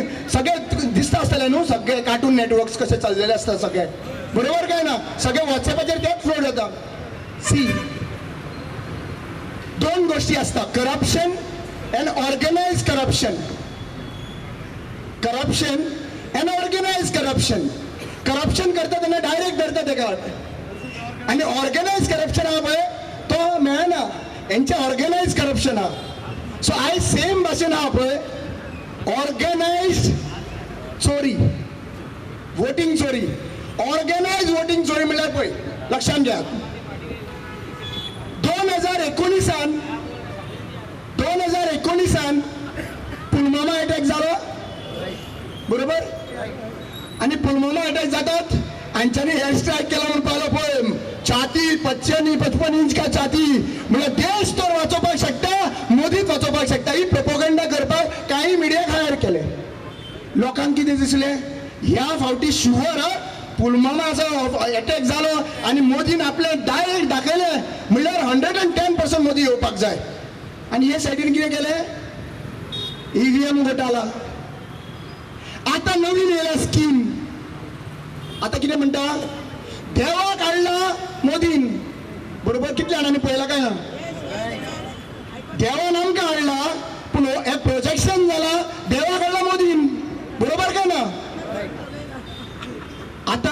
लक्षात घ्या, organise EVM manipulations which will be not understood by the people.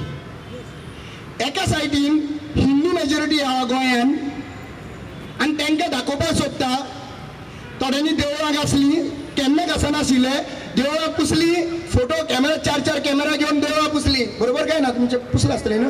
Committee member पुसीत ना. पुसतार तुमी कोण आहा कमिटी मेंबर? ना पुसना. फक्त तेंच्यांनी पयले फावट पुसला आनी पयले फावट पुसला म्हणून लोक तांकां सगळे वोट मारतले. हय म्हणल्यार कितें? पयलीं प्लॅनिंग करप, प्रोग्राम करप, प्रोपगंडा करप आनी मागीर हळू EVM मॅनिप्युलेशन करप.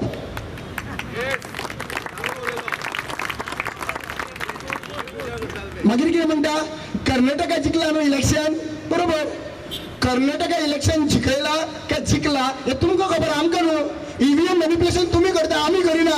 आमकां बरें दिसलें आसतलें कर्नाटका जिखला म्हणून थंयसर, पूण कर्नाटका जिखोवपाचो आनी विश्वास जिखपाचो हे प्रेम तर तुमचे आयला आमकां कशें कळटलें? आमकां तर कळलें आसा की हे EVM मॅनिप्युलेशन जाता आनी हे प्रूफ दाखोवपाक हांगासर आयिल्लो आसाच. आज तुमकां एकूच गजाल सांगतात, कितल्या लोकांक सांगताच, कितले लोक म्हणटा की आमी विटलेले आसा सरकाराचे, बरोबर का ना? कितले लोक विटलेले हांगासर हात वयर काडा. आता हांगा इलेक्शन तर जालें न्ही, हांव तुका सांगूंक सोदता, हांगा इलेक्शन जालें जाल्यार हांगा सगळे लोक BJPक वोट मारतले. अशें जावंक शकता? जरी तर हे EVM आसा आनी 2024 EVMचेर तर जालें जाल्यार एक गजाल सांगता, आमच्या सगळ्यांत पयलीं चेंज जातले, चेंज करतले ते म्हणटा ते संविधान चेंज करतले, संविधानाचेर अटॅक जातलो. कित्याक ते म्हणटा अबकी बार 400 पार, म्हणजे 400 येयले काय न्हू, मागीर आनी काय ऑपोजिशन बिपोजिशन काय लागना. आपल्याक जाय ते करपाक शकता, आपल्याक जाय तशें संविधान चेंज करपाक शकता. आनी गरज पडली जाल्यार लक्षात घ्या, गरज पडली जाल्यार इलेक्शन सुद्दां जावपाना. तुमकां जाय आमच्या गोंयान 11.5 लाख वोटर आसा. कितले? 11.5 लाख वोटर आसात. या 11.5 लाख वोटरांतल्यान आम्ही 20,000 या इलेक्शन कमिशनाकडे जमवू शकता काय ना? आम्ही 20,000 लोक इलेक्शन कमिशनाकडे जमवू शकता काय ना? जेन्ना उलो मारतलो तेन्ना आम्ही जमतले काय ना? बरं, एक स्लोगन दिवया, एक स्लोगन दिवया. आणि ते स्लोगन असत, हांव प्लेसीचें नाव घेतलो आणि म्हणटलो, म्हापशेच्यान एकूच आवाज, EVM हटाओ देश बचाओ, EVM हटाओ गोवा बचाओ. गोवा म्हणटा आमी. ओके, म्हापशेच्यान एकूच आवाज,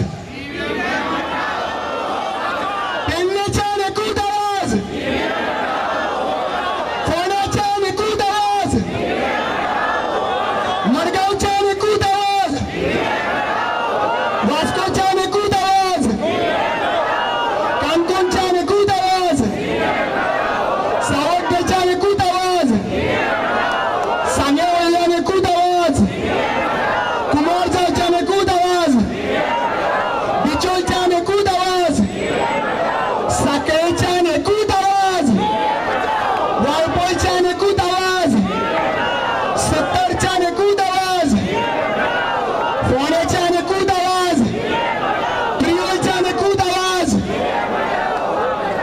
गोंयच्यान एकूच आवाज, भारताच्यान एकूच आवाज, हिंदूचो एकूच आवाज, क्रिस्तांवचो एकूच आवाज, मुस्लिमचो एकूच आवाज, सिखाचो एकूच आवाज,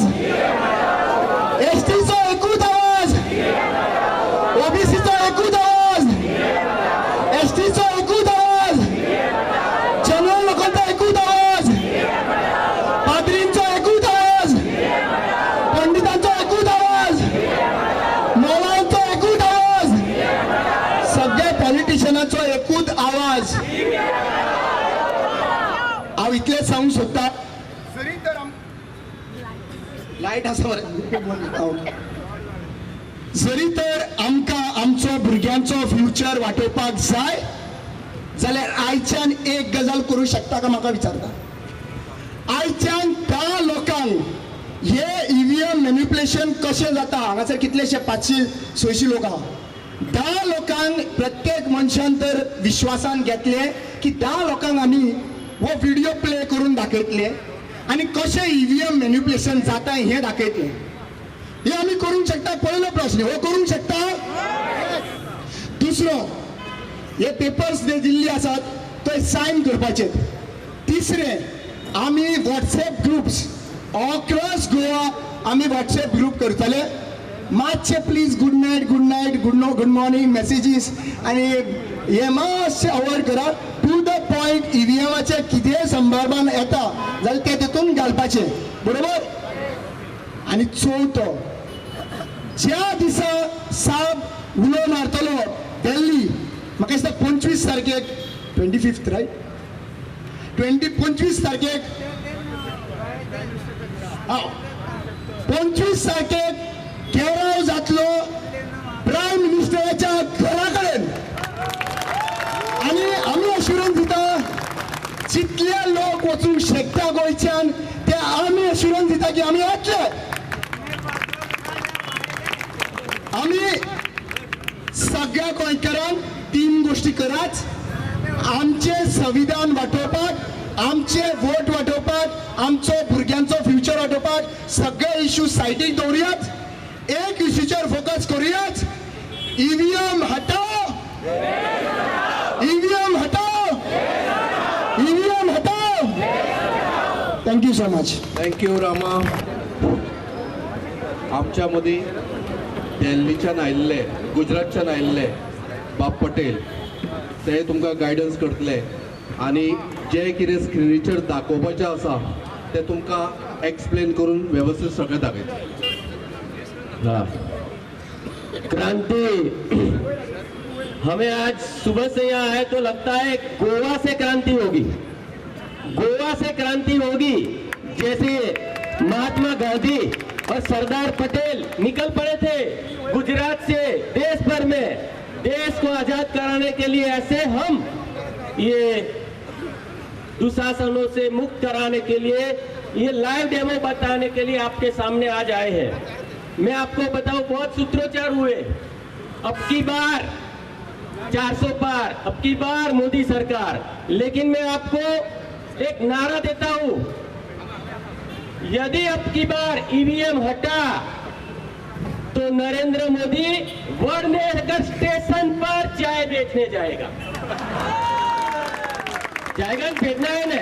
हिंदुस्तान के नागरिकों की ये भी ताकत है जो गांधीनगर की गादी से उसको दिल्ली की गादी पर बैठाता है, और जो तानाशाह बन जाता है देश पर शोषण करने के लिए, तो हिंदुस्तान के नागरिकों की ये भी ताकत है, उसे वडनगर वापस चाय बेचने भी बेच सकते हैं.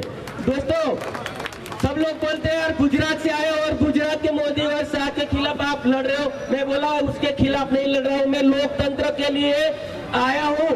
गुजरात के अंदर पिछली बार जब हम गांव में किसानों के लिए निकले थे, शिक्षित बेरोजगार युवाओं के लिए निकले थे, तब ये लोगों ने किसानों को 9 युवाओं को गोलियों से उड़ाया था.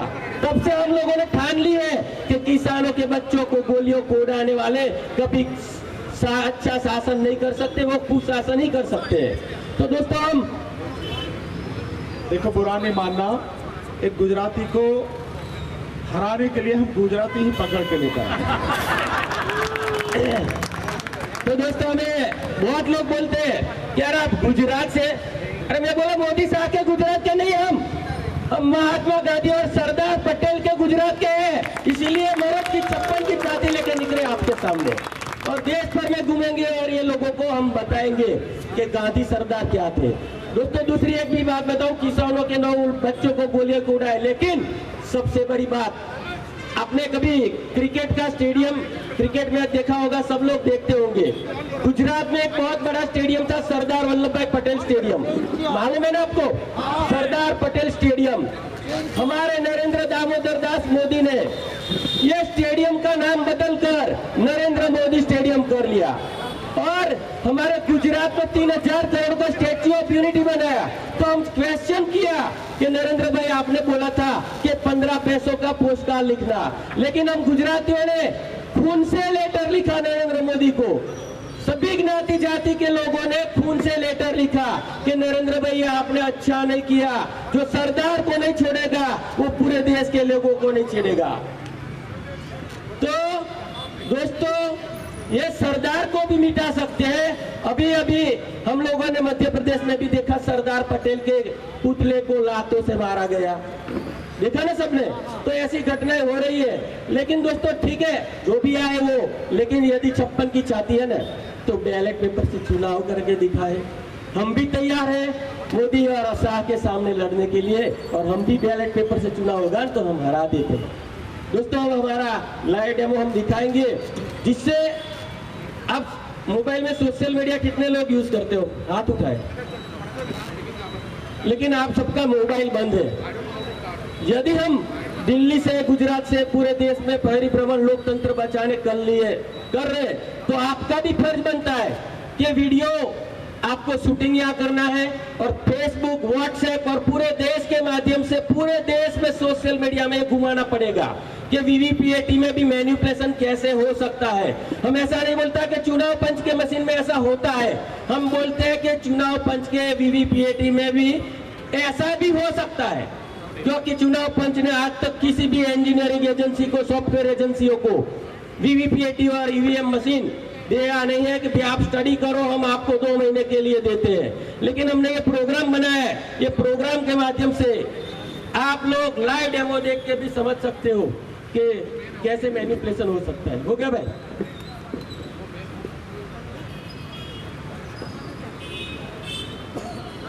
हो गया।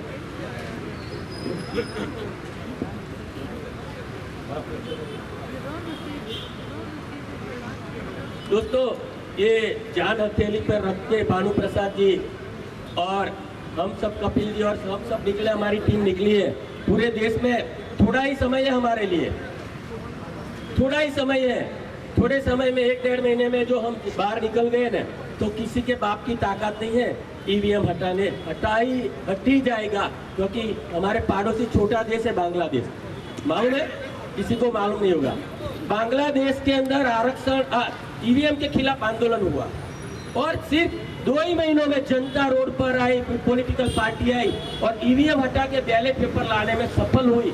सिर्फ बांग्लादेश जैसा छोटा देश यदि सफल हो सकता है, तो हम तो दुनिया की सबसे बड़ी लोकतंत्री वाला देश है, लोकशाही देश है। तो हमारे लिए ये एक चपटी जैसा खेल है। तो हम लोगों को, आपको अपेक्षा है ये देखे लाइव डेमो, और हम जो युद्ध लड़ रहे हैं आप भी इस युद्ध में जुड़ जाइए। धन्यवाद। ये बक्से के अंदर आप देख लो, कुछ छिपा नहीं है। ये सिस्टम है, कंट्रोल पैनल, ईवीएम और वीवीपीएटी। अभी हम 3 सिंबल पसंद किए हैं, एप्पल, बनाना और वाटरमेलन। 3 सिंबल है। आप में से कोई बोलो कौन सा सिंबल हम दबाए? ये पहला सिंबल है एप्पल का। मैंने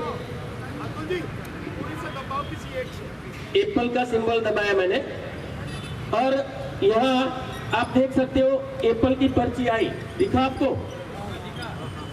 ये एप्पल की पर्ची आई।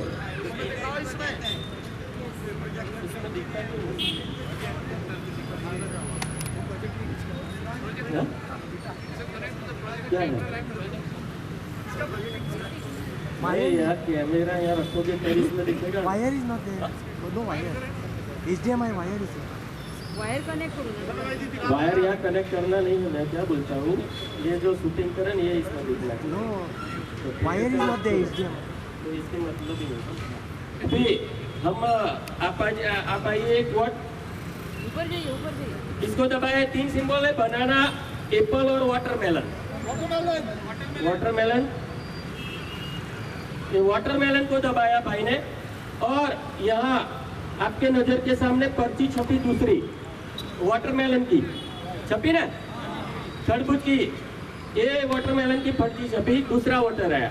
अभी तीसरा वाटर आएगा, आप वोट डालिए, कोई भी सिंबल में आप डालिए। ये 3 सिंबल है। कौन सा दबाया? बनाना क्या आया? बनाना बनाना दबाया, बनाना आया, आप भी देख लो। Excuse me. बराबर।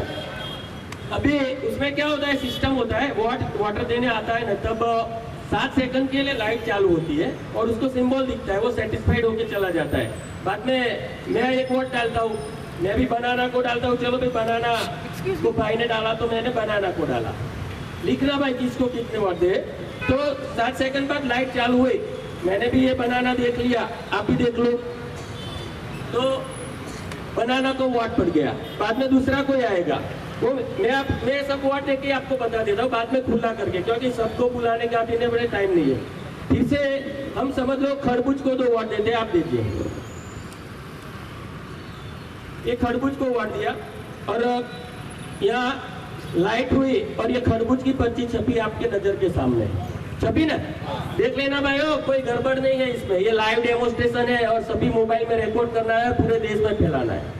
अभी फिर मैं भाई के साथ ही हूँ, भाई जो पार्टी को वोट देता हूँ उसको भी मैं ही वोट देता हूँ, तो मैंने भी बोला चलो मैं खरबूज दबा देता हूँ, तो मैं खरबूज को वोट दिया। तो फिर हाँ, फिर पर्ची आई, लाइट छपी, दिखता है ना कांच में से आपको, ये खोलूं? हाँ ये खोल देता हूँ, चलो। एक खरबूज का पर्ची छप गया। अभी कोई बोले एप्पल को दबाओ, तो हम एप्पल को दबाते हैं, जो भी बोलो आप में से बोलो वो दबाते हैं। हाँ एप्पल को दबाया हमने, एप्पल मतलब सेव, तो एप्पल को हमने बटन दबाया और यहाँ देख लेना एप्पल की पर्ची छप के आपके नजर के सामने आ गई। ये खोला भी डब्बा रखता हूँ मैं, एप्पल की पर्ची आ गई। अभी फिर से मैं बनाना, खरबूज, आप जो भी बोलो उसको दबाते बटन। हाँ ये बनाना का बटन मैंने ये नजर के सामने आपके दबाता हूँ, ये बनाना का बटन दबाया और यहाँ देख लेना लाइट चालू होती है और बनाना का पर्ची छप के आ जाता है। ये बनाना का पर्ची छप के आ गया। फिर से मैं एक और बटन दबा देता हूँ, दूसरी पार्टी को वोट देता हूँ। अब गिन के लिखना है कौन से कितने वोट दिया, आप भी ध्यान रखना किसको कितना वोट दिया। फिर से मैंने चलो एक खरबूज को वोट दिया, दूसरी पार्टी को वोट दिया, तो यहाँ एक खरबूज का पर्ची आया, खरबूज का पर्ची छप गया। बराबर। हमने ये प्रोग्राम कितना वोट हो, करीबन 8-10 वोट डाल देंगे। 9। अभी एक वोट और वोट हम एप्पल को दबा देते, एप्पल को वोट दिया। बराबर। अभी लाइट चालू हुई और एप्पल की पर्ची छप के आपके नजर के सामने आ गई। ये 10 वोट हुए और मैं तो एक पार्टी को ज्यादा वोट देता हूँ, केले को मैं ज्यादा देता हूँ, तो मैं केले का 2 बटन दबा देता हूँ, 12 वोट 1 डजन वोट हो जाए। मैंने केले का बटन बाद में बताता हूँ आपको खुला करके। केले का बटन दबाया एक बार,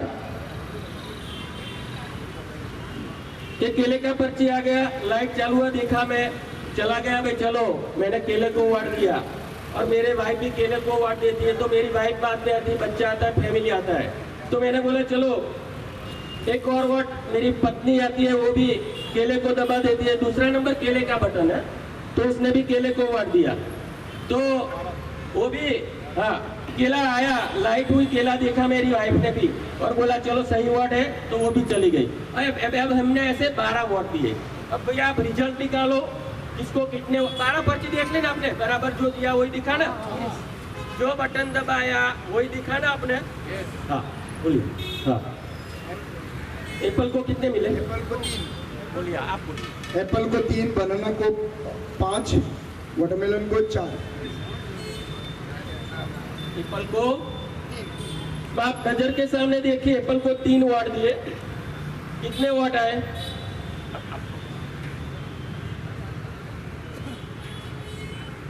1 2 3 4 5 6 आधा डजन हो गया। 50% से ज्यादा वोट एप्पल को मिल गया। कितना दिया? एप्पल को 3। एप्पल को 3 दिया और हो गया 6। जिसको 60 सीट आने वाली थी उसको आ गई 140 और जिसको 140 आने वाली थी उसकी हो गई 60 सीट। ये आपकी नजर के सामने डेमो लाइव दे दिया है आपको। हमने एप्पल को बनाना को कितने वोट दिए थे?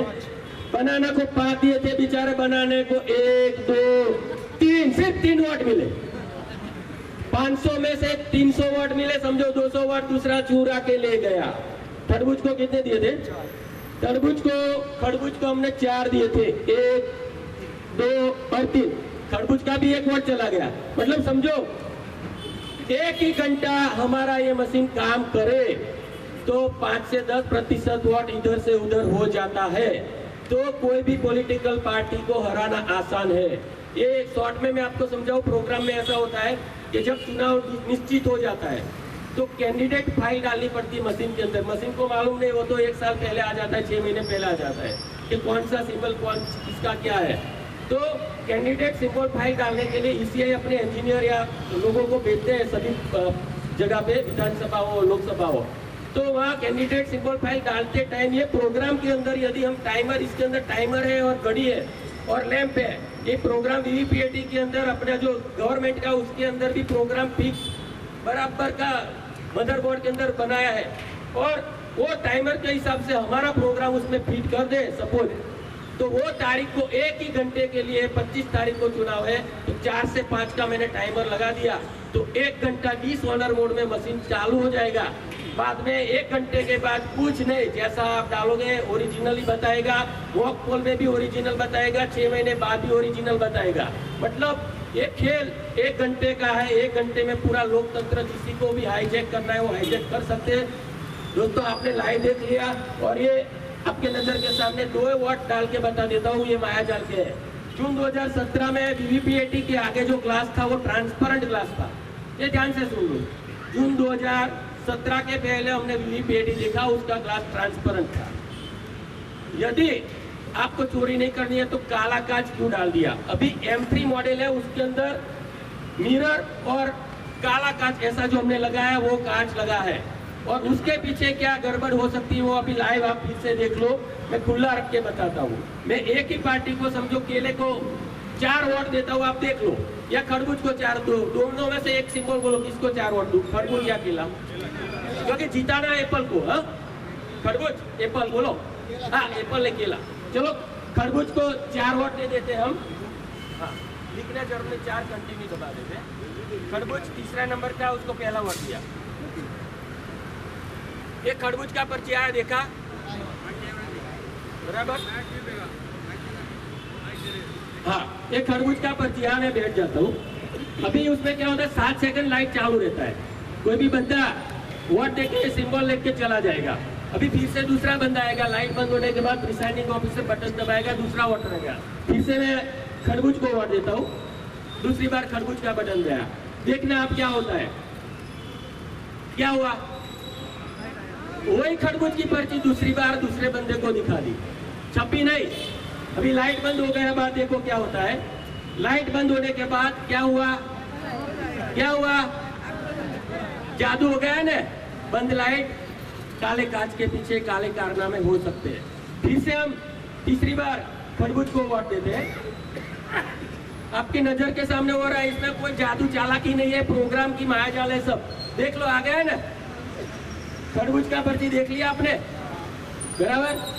फिर से चौथा वोटर जब आएगा, उसमें ज्यादातर रहता है सब लोग साथ में जाते हैं फैमिली के, तो एक ही पार्टी को वोट देते। जब भी 2 लोग साथ में जाएंगे तो 1 वोट उसका चुरा सकते हैं हम, और 4 जाएंगे तो उसमें से 2 चुरा सकते हैं।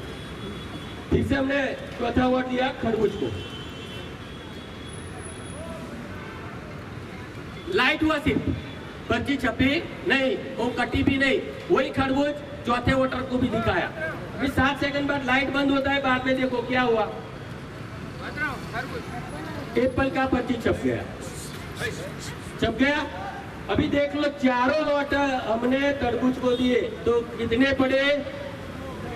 2 तरबूज को पड़े, 2 एप्पल को चले गए। एप्पल को किसी ने कोई भी वोट नहीं दिया। वो साहब ने, कपिल साहब ने बताया ना कि ऐसा होता है, वो खुद हार जाता है। तो ये वीडियो कृपा करके आप सभी को विनती करते हैं, लोकतंत्र के लिए हम सब मिलकर लड़ना पड़ेगा। तो जितना हो सके पूरा देश भर में ये वीडियो फैलाइए, जिससे हमारे ये योद्धा है अर्जुन और हम सब निकले ऐसे डॉक्टर भानु प्रताप सिंह, और हम सब पूरे देशवासियों को सफलता मिले। जय हिंद, जय Bharat. I'd like to thank this gentleman, Mr. Bhanu Pratap Singh, and Mr. Kapil, sorry, but today I'm changing your names. One will be Satyamev, the other will be Jayate. I have had the opportunity in 1987 to sit with the last man who was on Hitler's Goebbels propaganda team. Hitlerak tumi sagle wakota, and Goebbels was his propaganda minister, and the last man of his team, I spoke to him with an interpreter, and what he told me has come back now word for word, page for page. Hitler was not a madman. He systematically dissolved all the democratic systems. He put his people in place. Like Mr. Banu Pratap has told you, there is absolutely no clarity. Everybody is every system is being dissolved, and their own people are coming in. You have seen it with the Election Commission. You have seen it everywhere. Another thing is, I know expert माझ्या खूप आहा. हांव गोंया बसत, I know brains in Silicon Valley every place. Anything that is electronic can be fiddled. Now I want to ask this present Sarkar, if you say you are so great guys and you are doing such a great job for Goa, why are you scared of the ballot paper? Why are you scared of the ballot paper?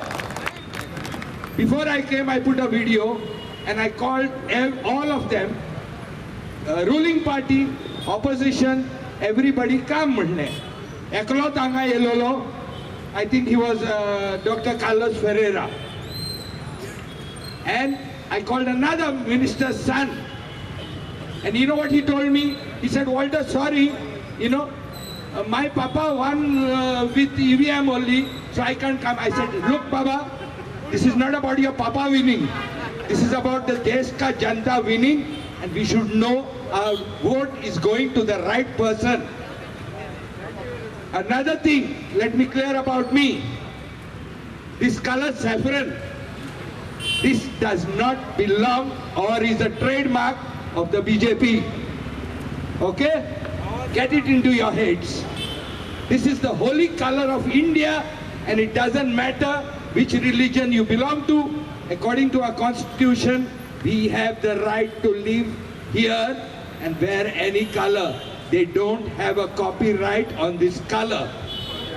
वो colour घेवन मरे तेणीन आमचे पाड घातलेले हा.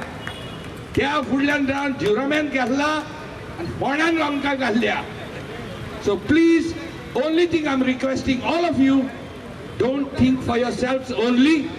This is about your children and your grandchildren. And let me tell you one thing, 2024 पळय आतां election जातले. तुम्ही तर उठोना, and if you don't demand for a ballot paper, there is no more elections. So please go home, carry this message on your Facebooks, on your WhatsApp, and let everybody know that we want ballot papers and no EVMs. देव बरें करूं. सगळ्यात पयलीं म्हज्या गोंयकारांक हांव धन्यवाद म्हणटा, कारण तांच्यांनी मोठ्या संख्येन हांगासर म्हापसा म्हण, फोंड्या म्हणा, मडगांवां म्हणा, वास्को म्हणा, हांगा सगळे कडेन तांच्यांनी उपस्थिती लावन दाखयलें की ते खरेंच EVMच्या अगेन्स्ट आसा. तांकां खऱ्या अर्थान बॅलेट पेपर जाय. आतां दिल्लीच्यान जे आमचे आयिल्ले ते सर ॲडवोकेट भानू प्रताप सिंग, तांच्या बरोबर अतुल पटेल आनी DC कपिल हांच्यांनी ज्या पद्दतीन गोंयकारांक आज जागृत करपाचो प्रयत्न केल्लो आसा, ताच्या खातीर हांव तांचे मना पासून आभार व्यक्त करतां. कारण जर EVM जर अशेंच उरले जाल्यार ताजे जे पडसाद जे जातले ते फुडल्या जनरेशनाक भोगचे पडटले. फुडले जनरेशन जे इंडियेचे आसा तांकां भोगचे पडटले. आनी ताज्या खातीर EVM कॅन्सल करून बॅलेट पेपर हाडप हें अतिशय गरजेचें आसा अशें म्हाका दिसता. आनी सगळ्या गोंयकार वासियांक आनी भारताच्या लोकांक रिक्वेस्ट करता की let us come on the road and tell the government that we don't want EVM, we want ballot paper. धन्यवाद.